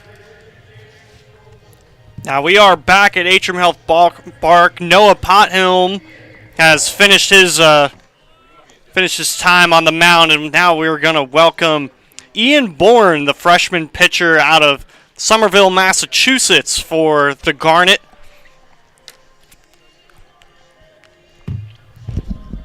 Alex gets visited by our bat dog, Casey Betty. Yeah, I just got a wet lick of the hand right there from our bat dog. All that talk about chips, I'm feeling a little hungry right now, but if you're watching at home, if you want to mail us some lobster tails, yeah, that'd be great. Lobster tails, Philly cheesesteaks, pretty big into Philly cheesesteaks over here. Load that thing up with peppers and onions. Swarthmore's got a lefty on the mound. Favorite movie, Sandlot. No questions asked. Or Toy Story. I love Toy Story. You can't go wrong with Toy Story. Toy Story is probably my favorite Disney movie if we go back to that question. But I was going to throw that in there with Cars, although you can't go wrong with Talladega Nights either. This is now for the Generals. Landon Rucker comes back up to bat. Still down 5 here in the top of the 7th, so trying to get out of a hole and running out of time to do it. Rucker takes the first pitch outside for ball 1. Yeah, it starts to get real rough now when you get into these late innings to try to scramble up. You got to scramble up 5 runs here in 3 innings. Do call it the witching hour, though. Pitch in there for a ball. Umpire's not liking the inside corner today. He's had a very consistent zone all game, but he's definitely not on that inside corner today, so the pitcher's got to make their little adjustments throughout the game. Yeah, and Ian Bourne's still getting dialed in here. So lefty winds and deals. Pitch in there for a ball, just down and away. 3-0 count for Rucker. As we're accompanied here by our wonderful food and beverage, director of food and beverage, Mr. Don, as he is the Don, as that's in there for a strike, moving the count to 3-1. Don, we got some compliments on your burgers today. Very nice. Somebody said they liked your burgers. Not sure if it was outside food and beverage, but they complimented you, and take that. It was one of the players that said they enjoyed a nice hamburger after their game yesterday. As we all know, outside food and beverage is not allowed during this event, as that ball is ripped foul down the third base line. Encourage all people to go ahead and stop over at our third base concession stand. If you're here and watching the game, all power to you. I mean, nothing's stopping you from doing that. But ask for Don, and if you could do a backflip, he'll give you a nice smile as he hands you the meal. As Rucker's here, looking at the 3-2 pitch, swung on and missed. Swarthmore is dealing today. Their entire pitching staff has been absolutely phenomenal. And Bourne did a great job getting out of that jam. Or that pickle, if you will. Which brings up John Turner. Ready to let that bat fly. What kind of promo nights do we have for the Ballers? We've got all types of stuff coming out this year. Princess Nights coming back. That was a big one last year. His first pitch to John's down in the dirt. I'm sure Alex has a little more on the wonderful nights we have. Yeah, I mean, we have our regular promos, $2 Tuesdays, Thirsty Thursdays, fireworks. Every Friday and Saturday night, that one's driven to right field. The out number 2. Quick and easy out number 2 right there. I mean, Princess Night's one of our biggest promos of the year. I mean, it felt like every Disney princess was wandering around the ballpark at some point. It was the first year we did it, and we weren't expecting it to be that great, and it just turned out to be phenomenal. And all the kids were into it too, which was awesome to see. Southside Sunday, we have Southside Sundays here. Yeah, we have jerseys that represent the White Sox. It's a pinstripe, and we turned our KCB logo into the White Sox font and created our own version of it, which will be fun to watch as the first pitch to Mike Carpenter's in their first strike. I'm sure we have a couple Super Splash Sundays out there this season as well. On Faith Night comes to mind. Yeah, we have Scout 2 Faith Night games. Boy Scout, Girl Scouts. You guys get to camp on the field as that pitch is in there for a strike. Camp on Tim's beautiful field. Yeah. Still have to decide what movie we're going to play for Scout Nights this year. So any movie suggestions, we'll take them. Set pitches Back to the pitcher, fielding his position, and Swarthmore makes quick work of Washington and Lee. They're still up 6-1 here, headed into the bottom of the 7th, and we'll be right back down here in downtown Kannapolis. Right after the North 7th Carolina. inning stretch. Here we go.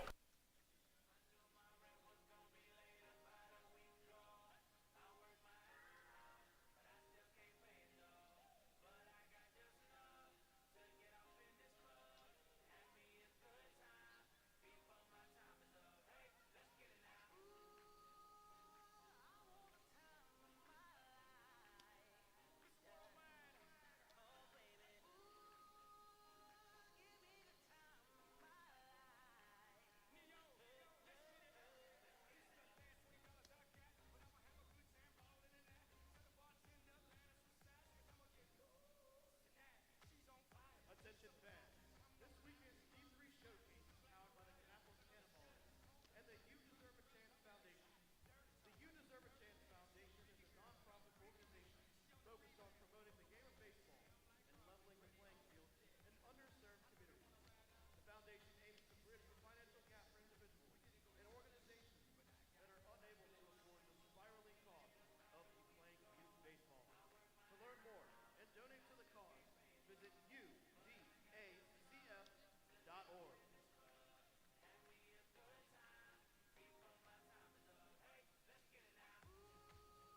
Welcome back to downtown Kannapolis, North Carolina. Washington and Lee. Swarthmore here in this contest. Swarthmore is leading 6-1 over Washington and Lee. Big grand slam in the bottom of the 1st inning. And kind of on cruise control after that. Yeah, they've taken it. I mean, both teams have kind of figured it out. Nothing's really happened since the first, but we've got a first pitch swinging. Great play by the shortstop. Diving catch by the shortstop here for Washington and Lee to start the inning. I was going to give our boy Sully some credit there, but the shortstop made one heck of a play. Hats off to Nick Lagus. And Jared Gillen got voted as cutest player in Swarthmore College baseball history 2 years ago, and the guy is confirmed handsome. So there's some fans out there for you, Jared, if you're listening, as that pitch is outside. I'm going to go with or what when they asked if he's cute or what, because I don't think I've seen him. I've never, But- I mean, I don't know what he looks like. Max You might be Bedley. right. Max Bedley, 1-0 pitch on the way to him. Outside, called for a strike.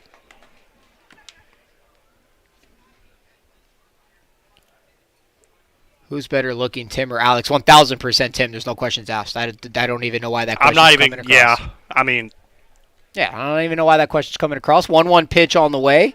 Outside for a called strike. that sounds like a Will Howard question. Definitely not Pax Master with that question.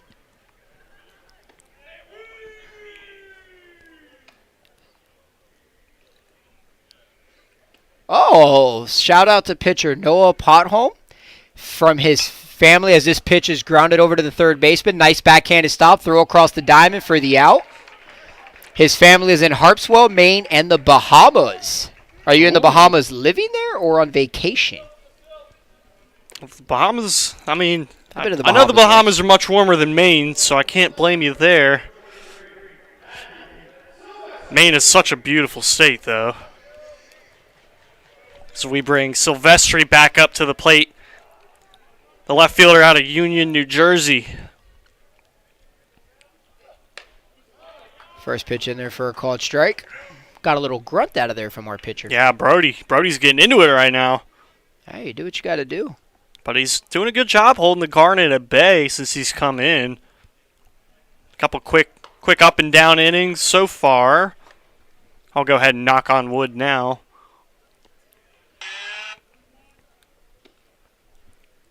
But a 1-1 count. 2 outs here in the bottom of the 7th. No pitchers Pitch warming on up the way from to what I see. Silvestri. In there for a ball. It's kind of interesting to see. I know you're still trying to work in and out and change, eye locations to get the pitcher off balance or hitters off balance, but both sides have been working inside and they just haven't gotten the call tonight, but they keep pounding that inside corner. What kind of shops are in downtown K-Town? There's a lot of boutiques. That's in there for a called strike. There's a Yeah, I'm going to go ahead and shout out Lennon Boutique here. There's Yep. Bougie Babies if you're looking for kid clothes. you got a Western store in there. You've got that Card sells- shop, Cardiacs. Yep, Cardiacs. The card shop's out there. Incredible place to go get your cards or any kind of sports collector item.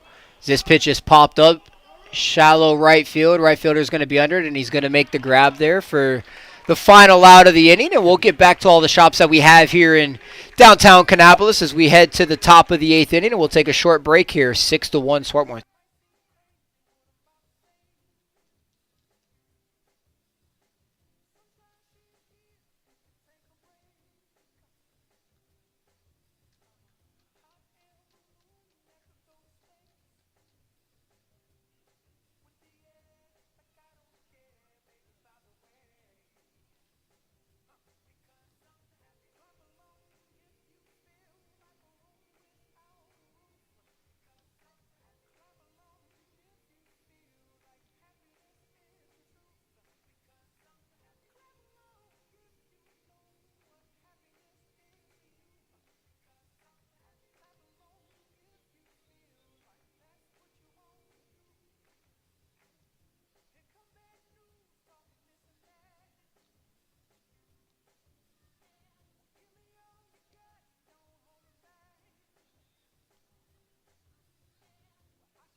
Coming back live from Atrium Health Ballpark. No matter where you guys are watching from, we appreciate you tuning in with us on this beautiful and cold Saturday afternoon. Yeah, I'm about to close this window. That breeze is starting to come in. Florida boy's not liking the cold as Oakley Red Bull comes to the plate. Surprised you're not wearing your winter jacket right now. It's on my chair. Oh, I'll well, put it's it quick on and easy. If once easy I go out access when you need there. it. Once I go out there to drag the field and flip it for the final game of the evening. Our local Pfeiffer will be playing tonight. Pfeiffer University. We are back to the Generals with, I believe that's a new batter in for the Generals, number 23. Yeah, pitch hitter.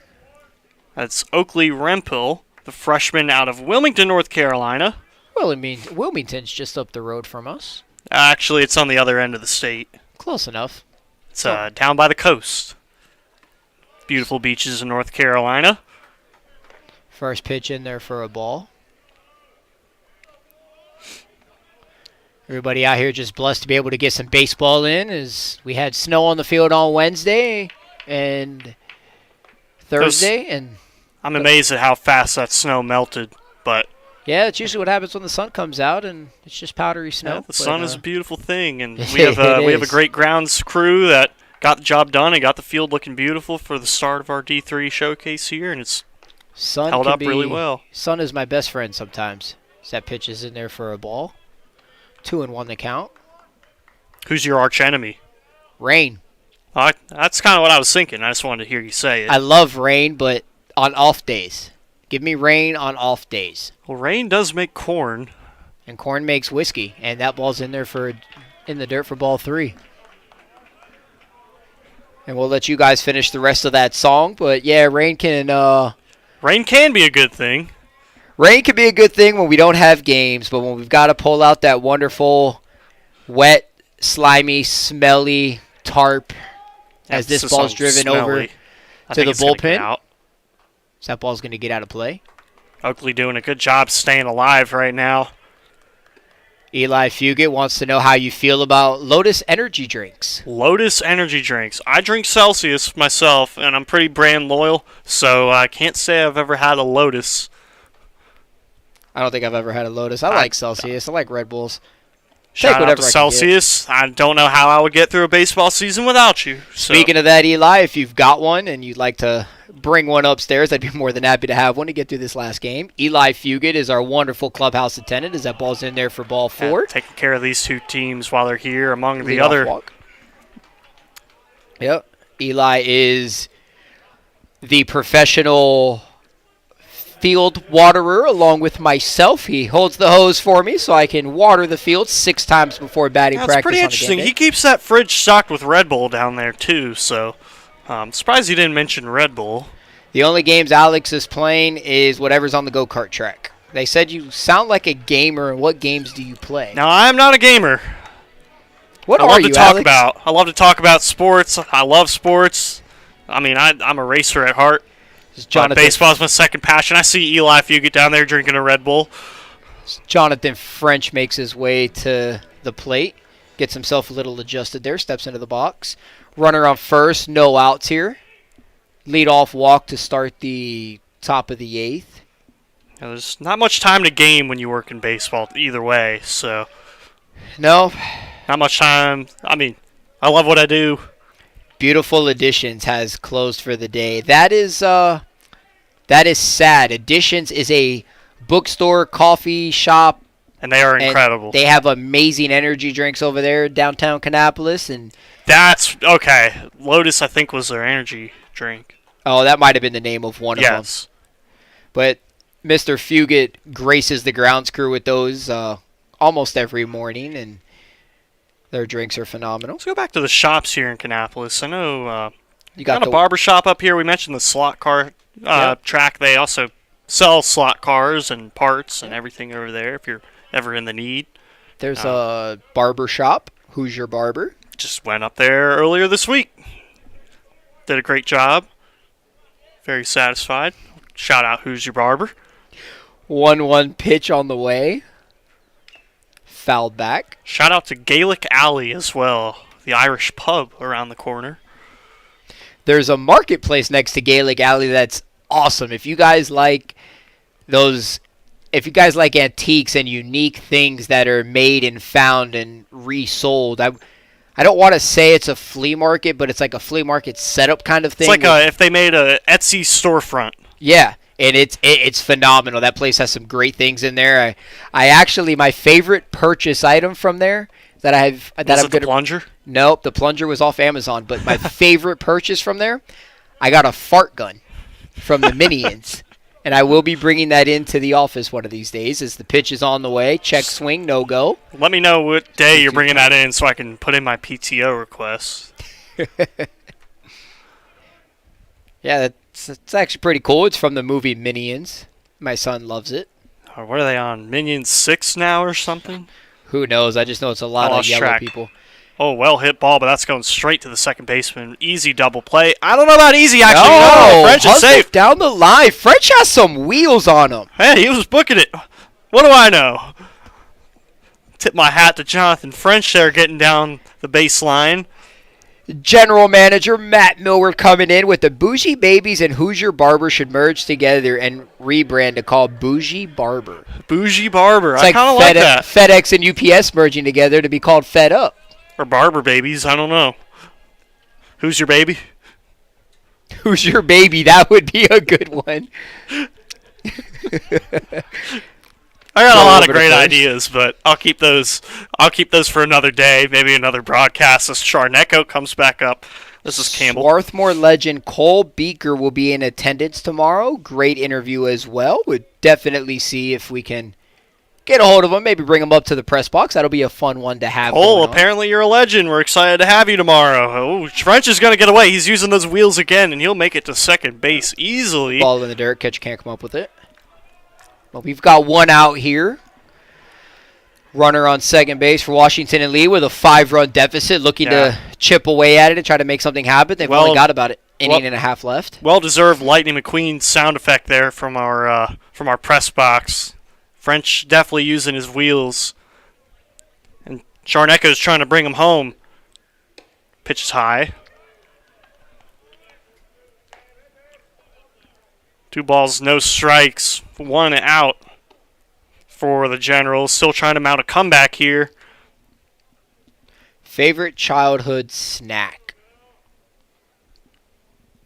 I don't know. As that pitch is in there for a called strike. Gotta think back to my childhood here. What did I eat? I mean, I That love was like, Oreos. what, 3 years ago, Alex? Yeah, it wasn't too long ago for you. How long ago was that? A long time. 20 years ago? A long time. Childhood snack. I don't know. I mean, I don't know. As that I don't pitch- think I ever stopped eating my childhood snack, so it's whatever I eat now, I would say. Applesauce and bananas? Yeah, I mean, your go-to stuff. I don't know. I've always loved chips. I think my snacks would always be like French fries and popcorn. There's Charneckles here. 3-1 count. Pitch on the way. Ball in the dirt. It's going to be another walk. Runners on first and second here with 1 out. Washington and Lee. Got something cooking going. We had gummy worms or gummy bears? Gummy worms. Sour gummy worms. No Sour. questions asked. Gotta be sour. No questions asked. Gummy bears are fire, though, if you get the ones in the gold bag. I don't remember the brand I name. love gummy bears to death, but when you open that bag and they get, like, they're not squishy anymore, they get hard and kind of stale, then And if you let the gummy bears soak in wonderful liquid, they taste even better. As I'll Paul let you Ramsey is on decide plate. which liquid to use for that. Well, Popped up over here to the third baseman. Is he going to have a play? As the camera goes down, does he make the catch? Does not make the catch. So he knocks the camera down and doesn't come up with the baseball. That's very unfortunate. We'll send him the bill for that one. Yeah, that'll be coming out of your NIL money down there, but accidents do happen. Would have been cool if he made the catch, though. Awesome effort. A+. We'll go A- because he didn't make a play on it, but Yeah, I'm being a little generous. Maybe like it's just a standard A, like a 94, 95. Paul Ramsey here. Ball up. 1-1 the count. Swarthmore's got some more action going on in the bullpen. Can't wait for our next matchup, Berry College and Pfeiffer. Pfeiffer is local to us out here in Kannapolis. They're about 30, 45 minutes north of us as that pitch is down. Our neighbors down in Meisenheimer, North Carolina. Yeah. The beautiful Corey Lackey, their first base coach, was an intern here. He was All-star intern. All-star intern. You know, we can That's a definitely man. put him above Alex on the ranks. That's a man that'll do anything and everything. Yep. Oh, Great guy. This foul. one's fought off to the left side. Great at bat going here for Ramser. Fouling off some stuff. Yeah, took out a camera. I think he hit one of our picnic tables down there. Hey, he's going for it. Freshly painted picnic area, too. Hats off to Yeah. our operations crew. And Shout their out to hard Henry work there. Council. Henry, I hope you're watching from wherever you are. Probably sitting behind us as the 2-2 pitch is on the way. Chance Right for to double. the second baseman. Double play to get out of it. Swarthmore breaks up the rally and any potential runs and chipping off the lead. 6-1, headed into the bottom of the 8th. Swarthmore holds their lead here in downtown Kannapolis.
Welcome back to Atrium Health Ballpark. We have a new pitcher on the mound. That is the freshman out of Springfield, Virginia, Henry Steen, the righty.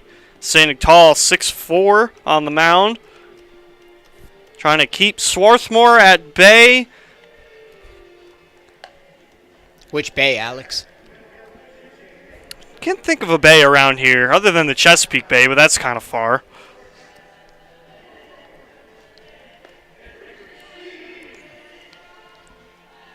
Out of Lexington, Virginia. I guess they're in the Chesapeake Bay region. So I'm going to go with Chesapeake Bay. Sure. Home of the greatest crabs in the world, the Maryland blue crab. I could go for a bushel right about now, maybe a little bit of Old Bay, maybe a little bit of butter. Love me some seafood. Alex likes his crabs. I like lobster tail and shrimp.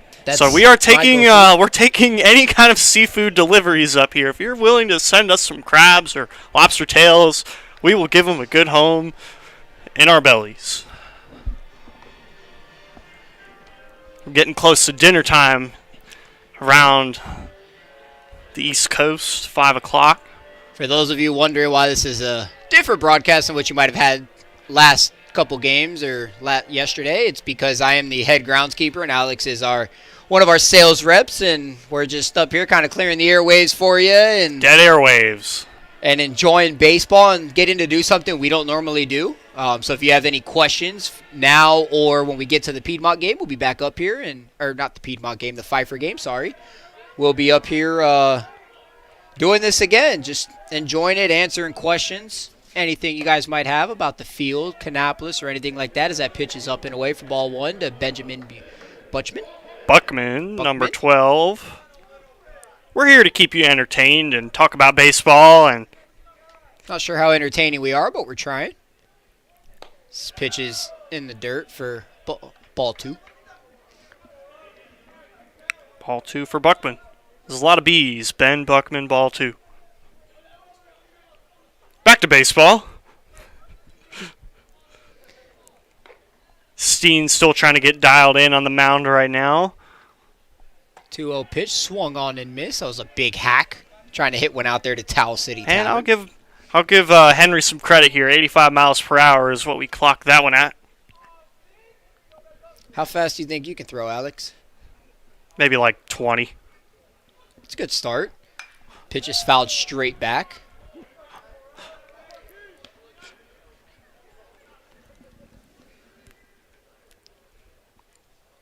How fast do you think you can throw, Tim?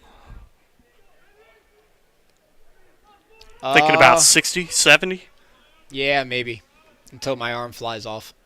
As this one is in the dirt for ball three. Luckily, Atrium Health is an incredible partner, so if your arm does fly off, yeah, you got some great people that'll help you put that back together. Yep, our local hospital and health network out here. As Jason Bourne gives us some support out there. Appreciate you tuning in. Jason Bourne. 3-2 pitch is roped out to right field. That's going to be over his head in the gap. Buckman around first, headed to second. He's going for three. Holds up, draws the throw to third, though. Draws the throw to third, dives back into second. Third base coach joking with him a little bit that he didn't pick up the stop sign quick enough, but no harm, no foul there. Leadoff double to start this off here. Yeah, I thought that throw was going to go to second and he was going to eat that choice, but got a little lucky there, but a beautiful hit over to the outfield bar area. Puts a runner on second for Lior Kedar. Give you guys some context. Our right field line is 315 down the line, 400 to dead center, and 325 to left. That right field area where that ball was just hits probably about 340 or so, 350 out there. Noam A. Young has checked in to be the pinch runner for Ben Buckman. Shout out to Buckman out here. Have a day. Yeah, he's had a phenomenal day today. A. Young out of Fairfax, California, now at second base. Squares around a bunt. Ooh. Pitch up and in. Is that going to... Are they going to say it's a foul ball? I guess they're going to call that a foul ball. Kedar does get back up on his feet here after that. It's one of the scary things there when you square around the bunt. They always try to come up and in on you to hope you either pop it up or don't bunt at all. Everybody's got their views on that, but... He was committed. He couldn't really back out of that one. He was committed, and he took a fastball up, and that's the way baseball's played. We'll see if he squares around again. And it looks like he's going to. Squares around. Pick off over to second, but he's going to get under the tag. Throw a little offline. Shortstop drops the ball. They've got almost a little reverse wheel play going here. Shortstop's going over to second as the second baseman goes over to cover first, and the first baseman crashes. A lot of adjustments right there for the Generals. Yep. It's the joys of baseball. So much going on at one time. Some people say it's a slow-paced game, but it's a quick mind game. Those people don't know what they're talking about. As he squares around the bunt again, pitch up and in again. 1-1 count.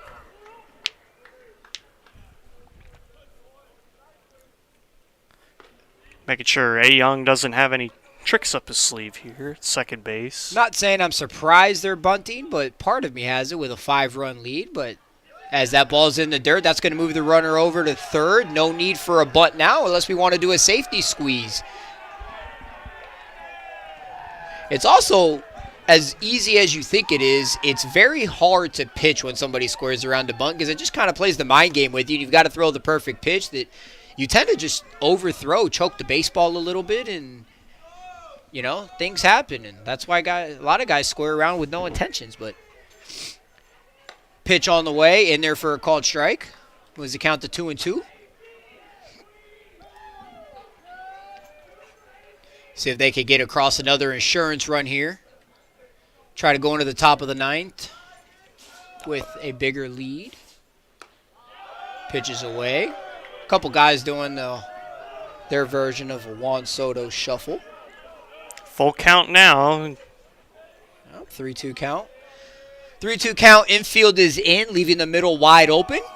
3-2 pitch on the way. And he'll walk him. He'll walk him. See if the infield stays up or if they're going to play back now, given the circumstances of the lead. I think Kedar said mission accomplished there, and he advances runner from second to third. Yeah, it's a great AB to not get shook up after those pitches up and in and stay locked in. See, Steen and Campbell Charneco just readjusting there, getting tuned up. We bring in Zach Kahn. He squares around a bunt. The ball in the dirt. And Kedar trying to show off the wheels there, too, over at that first base. We're going to get a talk with the pitcher real quick.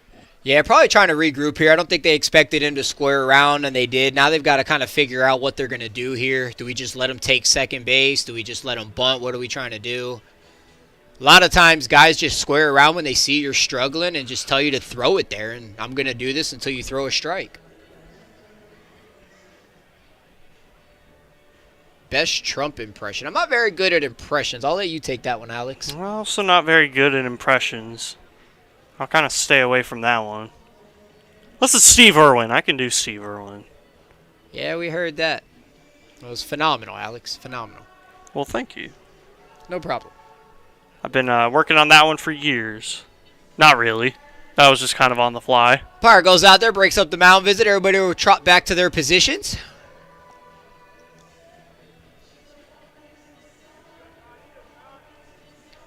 Freshman pitcher, big ballpark. Sometimes you just got to go up there, calm them down just a little bit, regroup, and... Getting our stats put in the chat here. Buckman's 4 for 4 with 2 singles, a double, and a grand slam. Yeah, he's having a day. Can we get a triple for the cycle?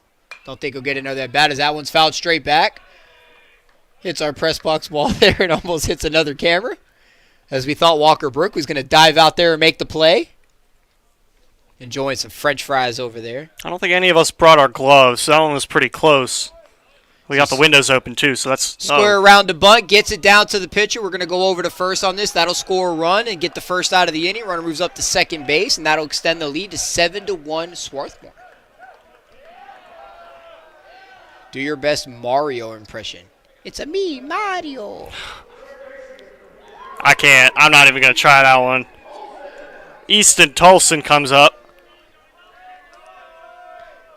My favorite commercial was when Super Mario was getting arrested. This was way back, probably before you were born. Getting arrested. No, I'm not that young. Fouled straight back, and he gets arrested, and he looks at the cop, and he goes, "But it's a me, Mario." And the cop looks at him and goes, "Tell it to the judge." Love that commercial. If that doesn't get you to play Mario Kart, I don't know what will. My wife and I have Super Mario tournaments at the house all the time. Always make sure I win those. Is pitch on the way, driven out to right field. Looks like it should be a can of corn. Runner tagging from second, fakes like he's going to go. Ball's going to be cut off. Ramsworth said, I'll take that can of corn. Yeah, Buckman has one heck of a homecoming here coming back to North Carolina. He's definitely showed out. Pinch hitter. Another pinch hitter here. This is going to be Brad Johnston, the sophomore out of Newton Square, Pennsylvania. Alex, they asked for a Adam Sandler impression. I can definitely do that because my son likes to say booba, just like they wanted the kangaroo song. Kangaroo song. All right. I just couldn't do it. I could do Steve Irwin, and that's about it. You can hardly do that as the first pitch to I didn't say I could do it well. I just said I Johnston's could on do its it. way.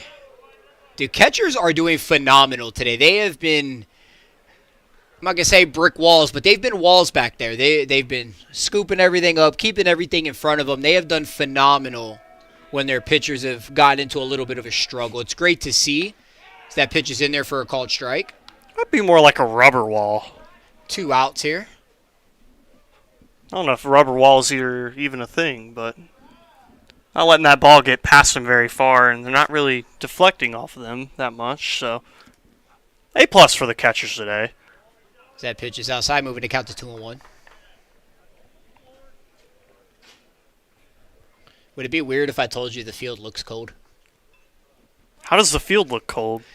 Grass is starting to change colors with the temps, starting to go to sleep a little bit until the sun comes back out as that swung on and missed.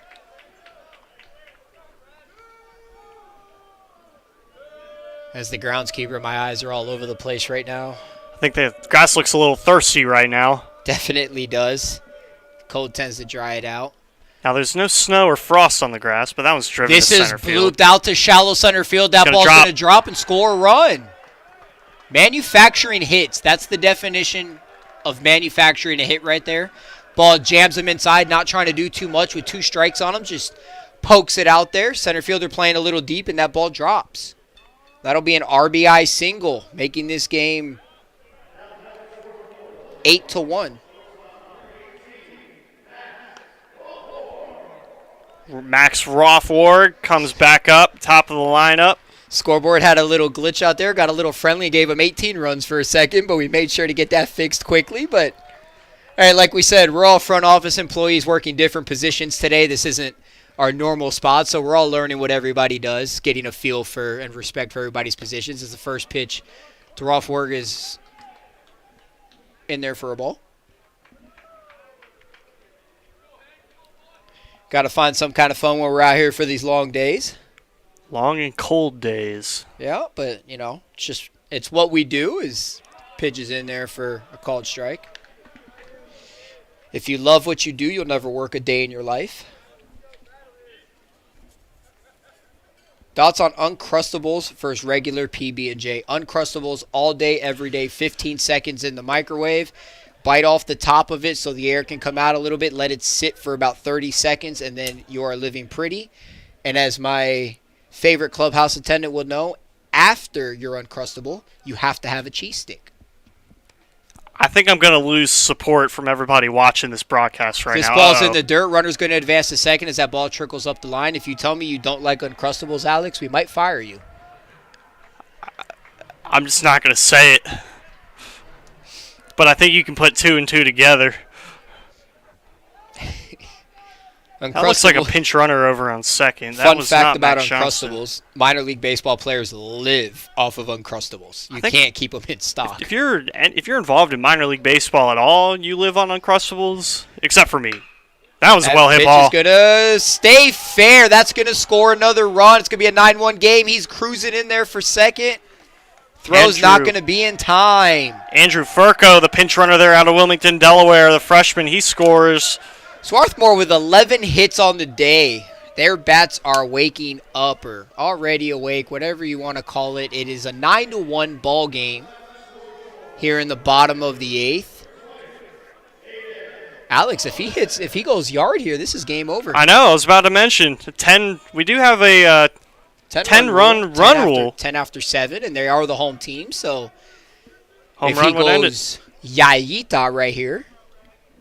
They were hyping up Sully earlier, so see if that translates to the bat. Do y'all like Waffle House? I've only been to Waffle House twice. Waffle House is incredible during the right hours, of course. There's not too many where I'm from in Florida. As we pick off the second base, that ball's going to get by. Runner's going to advance to third. Center fielder has a little bobble, but they're going to hold him at third. We don't have too many Waffle Houses in South Florida, so we go to Denny's or IHOP. I would say Waffle House is better than both of them. I would say Waffle House is interesting. It's a post-game party spot, actually. I wouldn't go to Waffle House bright and early in the morning, bright-eyed, bushy-tail, but... 0-2 the count. Sullivan's falling behind here. Actually, I take that back. I've definitely gone to Waffle House for breakfast a time or two. Fun fact about our man Walker Brook, he takes his own water to Waffle House. Strike three. Washington and Lee gets out of it. We're going into the top of the ninth here. As long as nothing crazy happens, Swarthmore has got a comfortable lead here headed into the top of the ninth. Sorry, Sully. I think we jinxed you there.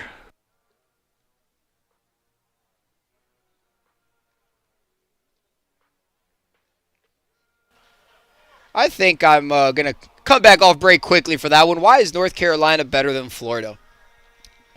I love the people a lot more here. Cost of living is a lot better.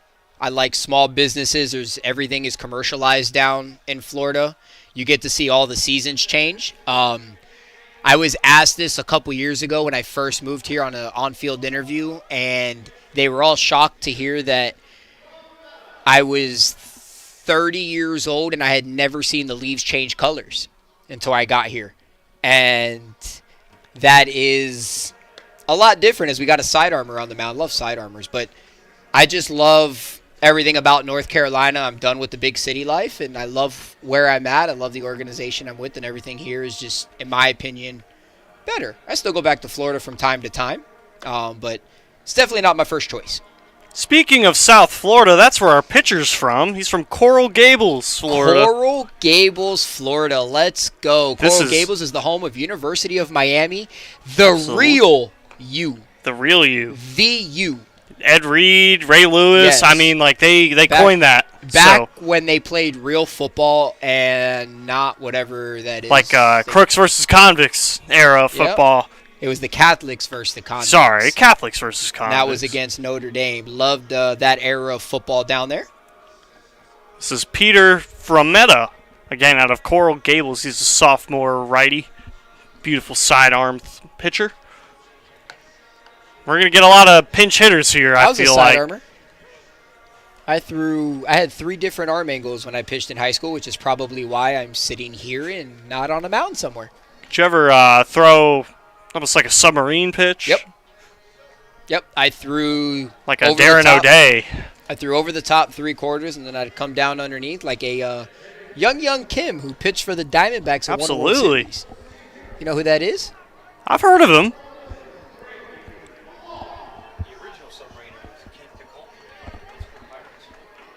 As Don Pacieri showing his age, out here saying a name I've never heard of. Pitching for the Pirates World Series team, so that's a long time ago. Frankie Maloff out of Atlanta, Georgia, the senior, is up to bat now. First time he's seen action today. Fouls that one behind the ballpark. Pretty sure. Food Lion Warehouse. Yeah, I think he hit the Food Lion truck. Actually, that's the ABC store over there. Yeah, and the Family Dollar. Coral Gables is a beautiful city. You got to be careful what parts you go to around there, but it's a very nice city, very wealthy. As this ball is driven out to left field, left fielder's coming in hard, and he's going to make the grab as he loses his hat and his sunglasses. My apologies. Actually, no, that was right. That was Frankie. Oh, well. Second guess myself here. Right. We have another pinch hitter.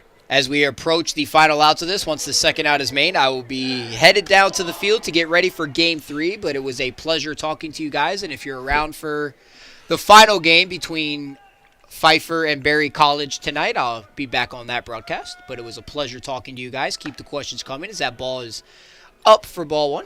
Jack Belbot out of Baltimore, Maryland. Another That's a phenomenal name. Jack Belbot. Belbot's a phenomenal name. Senior out of Loyola Blakefield High School. 1-0 pitch on the way. Down and away.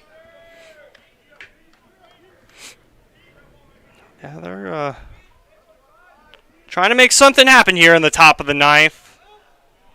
Already one out. Coral Gables is also home of Frank Gore. Frank Gore. Pitch outside, call for a strike.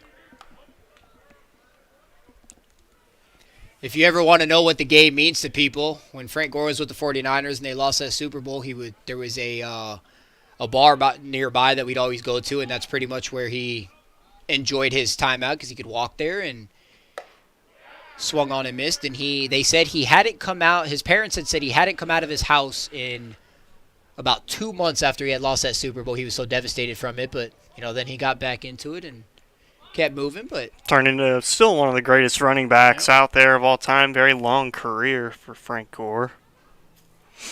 Yeah, so the players really do care about the games. Everything they do is that ball's driven out to left field. That's going to get down in the gap in front of the sheet sign. He's going to go for 2. Throw's going to come into third base. He's going to have a stand-up double. Second baseman wasn't even going to try to go cover that one. It was more or less just keeping him at second. That was the first baseman trailing him. Second baseman went out for a double cut. Shortstop is the second cut there in case of an overthrow. First baseman trails on that for a backdoor. I appreciate that, too. Hey, you educate me on NASCAR, I'll educate you on baseball. That's what we're here for. I just lost track of my second baseman. Landon Rucker comes back. It happens. There's 9 players on the field. It's easy to lose track. It's been a long game, folks. Got a nice, funny comment on here. Sports Illustrated Swimsuit Edition D3 Athlete of the Year, Jack Belbot.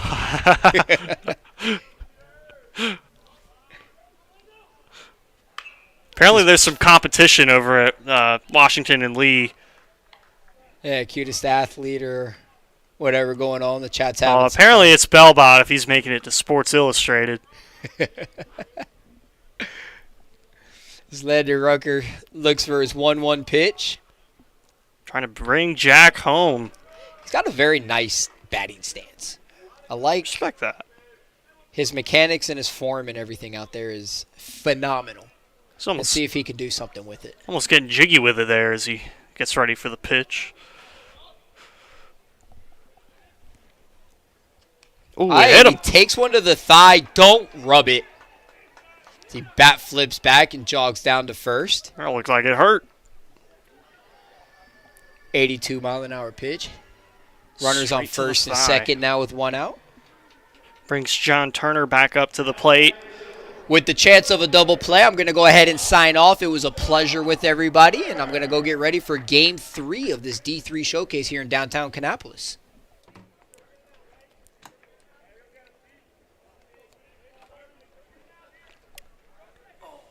Still 1 out left. I'm still on the call. Runner on first and second. Frometta trying to put this one away. That ball just a little bit outside. Ball 1.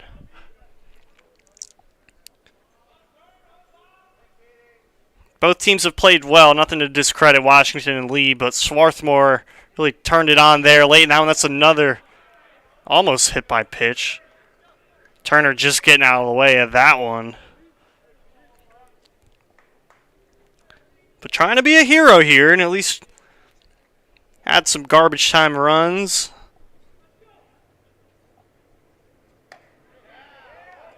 One goes in there for a strike.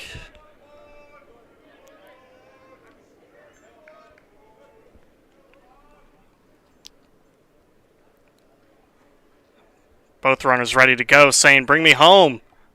Turner takes a swing at that one. That one's going to go high above the ballpark on top of our roof.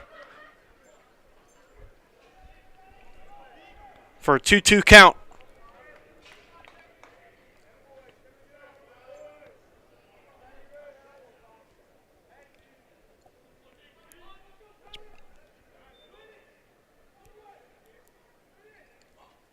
On the way, that one's going to be low for ball 3.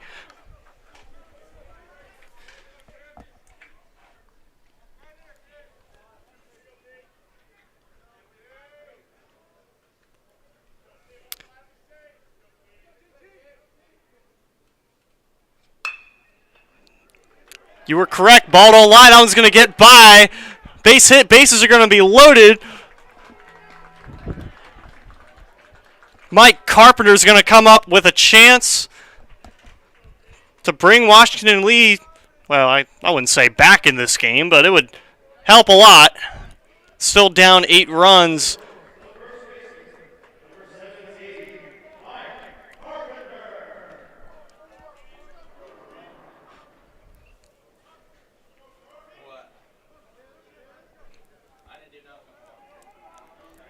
Trying to take advantage of this fresh pitcher here, Peter Frometta. Just still trying to get dialed in right now. That ball's going to go inside for a strike. Incredible pitching motion right there. I love the sidearm.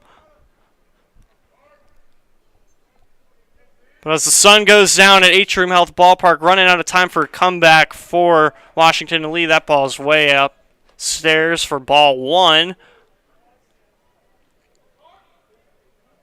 Quick shout out to Mike Carpenter as well. That's one of the best mustaches I've ever seen.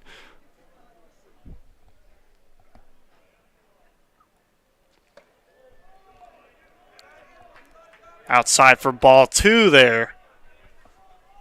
A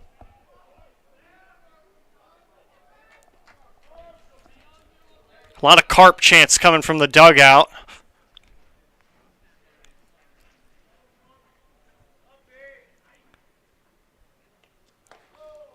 Outside again. Ball 3.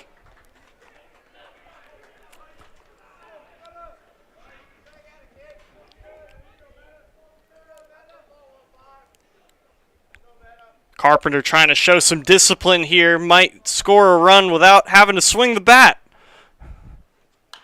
But he'll chop that one over. That's actually... They're going to call that one a foul ball. Said it hit off the base before it made its way over to the pitcher. We'll go 3-2. Carpenter would have advanced to first on that one. I'm not sure if Bellbot would have made it home in time. Either way, another chance here for Carpenter. Pitch inside, ball 4. Bellbot will take home plate. And the Generals are mounting a charge here late in this one. Still bases loaded. So we get Preston Larmore, the junior out of Atlanta, Georgia, up to bat. We're going to take a mound visit here, try to calm down our pitcher, Peter Frometta. Larmore saw some action last night in their game. First time he's been up to bat so far in this one.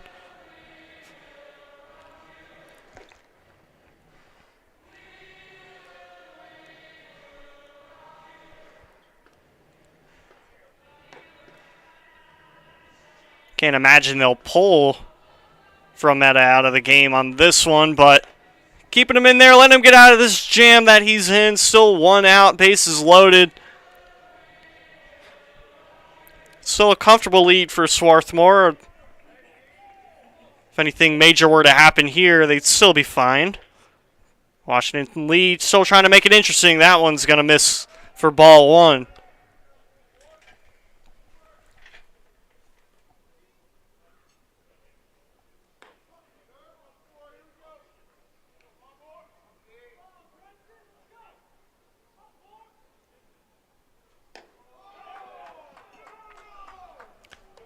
Glass is still half full here in the chat. That's what we like to see.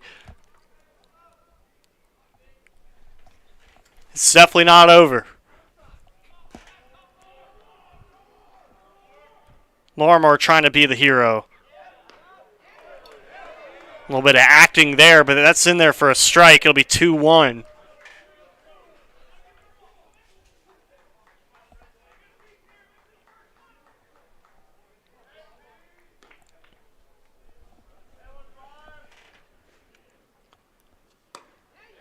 Down low, check swing, saying he didn't go, ball 3.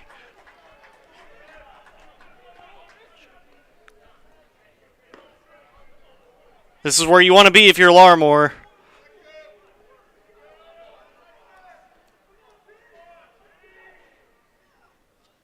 That one's going to be down low as well. Ball 4, another run will score for the Generals. Now brought 2 home as we go back to the top of the lineup with Jonathan French. Who's had a solid game so far as well, but it's a chance to be the hero here. They're actually going to take Peter Frometta out of the game, it looks like.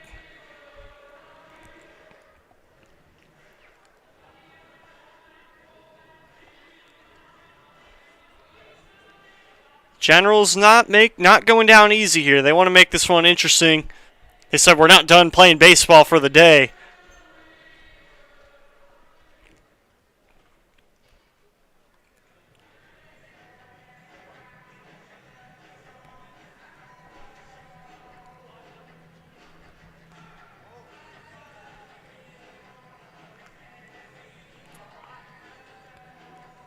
I believe that's going to be Zach Pothoff, the senior out of North Huntington, Pennsylvania. Trying to close this one out. And we'll let him get warmed up for a second and be right back with you from Atrium Health Ballpark.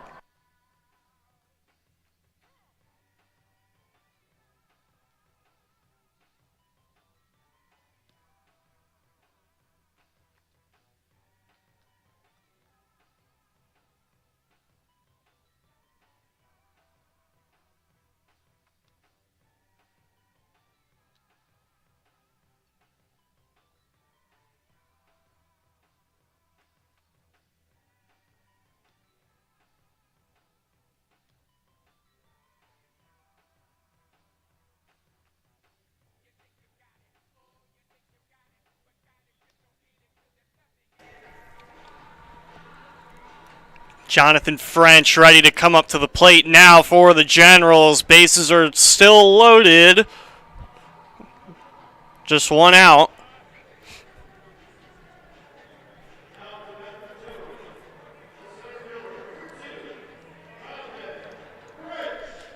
Jonathan French, the sophomore out of Atlanta, Georgia, North Atlanta.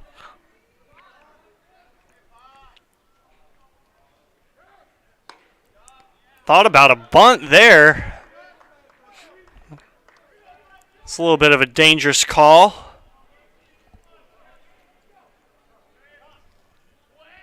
Campbell Charnecko wants a chance as well down there, ready to warm up.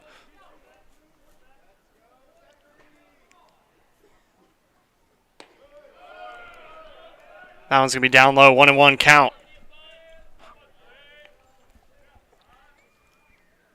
As Pothoff gets dialed in.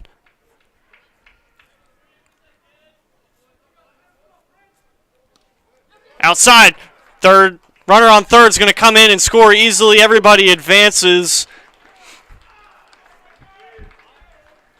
And another run will score for the Generals. So that'll leave 2 on. Again, runner at second and third for Jonathan French.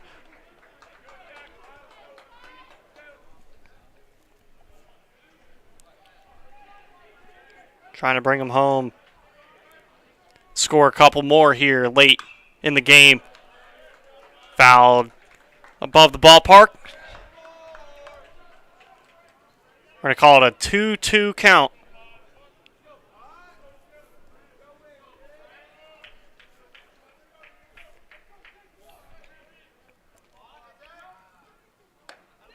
A little bit inside, ball 3. Looking to load the bases again, or at least bring somebody home.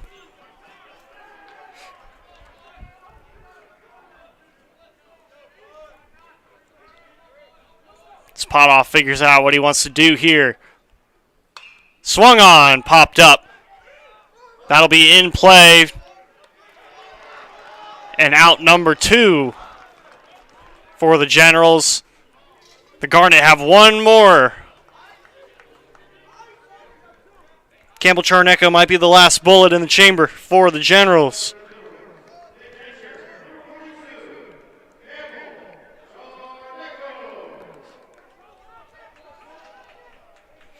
Still runner on second and third.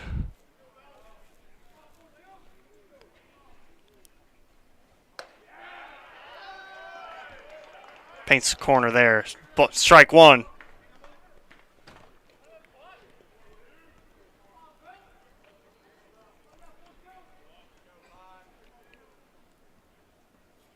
Takes a swing. That one's going over to center. It's going to drop in for a base hit. It might score two here. Larmore is going to hold over at third, but Carpenter gets home.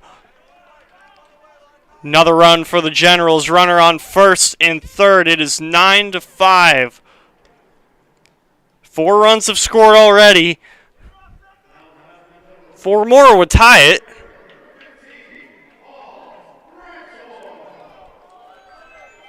As up comes Paul Ramsor. Ready to be a hero.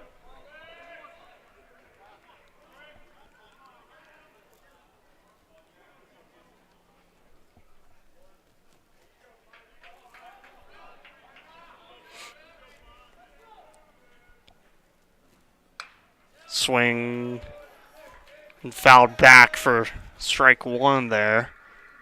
Not in play. Ball hit the net. And nobody got a souvenir either.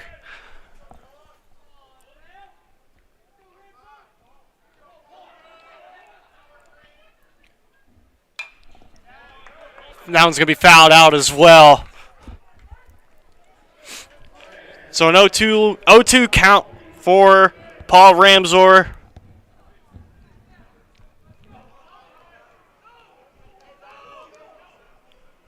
Larmore ready to make a run for home here.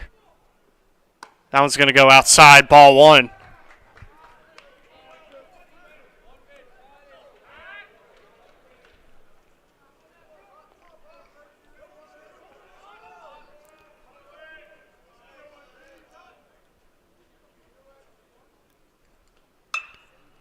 Hit that one well over to the center fielder. It's still going to drop in. One more run will score. Runner advances over to second. Ramsor with a well-placed ball makes it to first base. 9-6, Swarthmore. And the tying runner comes to the plate. We are all the way back to Frankie Maloff, who started this inning for the Generals, but ready to give it another go. Made it home last time. And that's going to go for a ball one.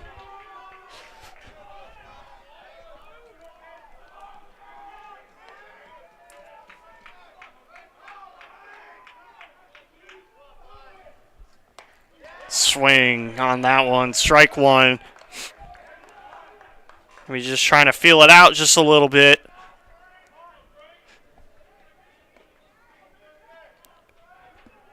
Frankie's ready to be the hero in this game for the Generals.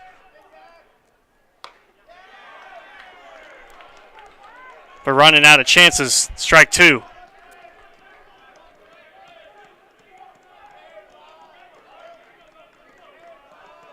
Generals ready to put this one. Or the Garnet ready to put this one away. Here's the pitch. That one's going to go fair. No, they're going to call that one foul. Right down the line. Just barely foul before our third baseman, Easton Tolson, could get to it.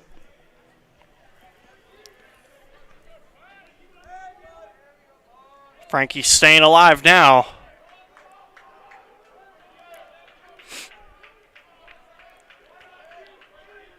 And here's the pitch. Swung! Miss! Game's going to end. Swarthmore's going to get out of this one 9-6 over Washington and Lee. That's your final. The Generals made it interesting there at the end, but the Garnet are going to hold on off of a major first inning and cruise to a victory. in Game 2 of our 3-game triple header tonight at Atrium Health Ballpark.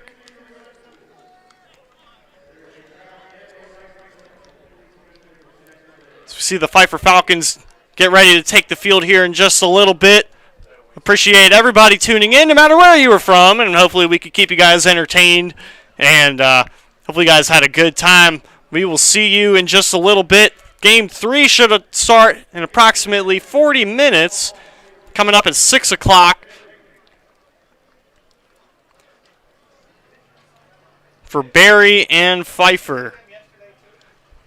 Again, we really appreciate you all tuning in. Until next time, and hopefully you stick around for Game 3 after you get a quick bite to eat or maybe a beverage of your choice.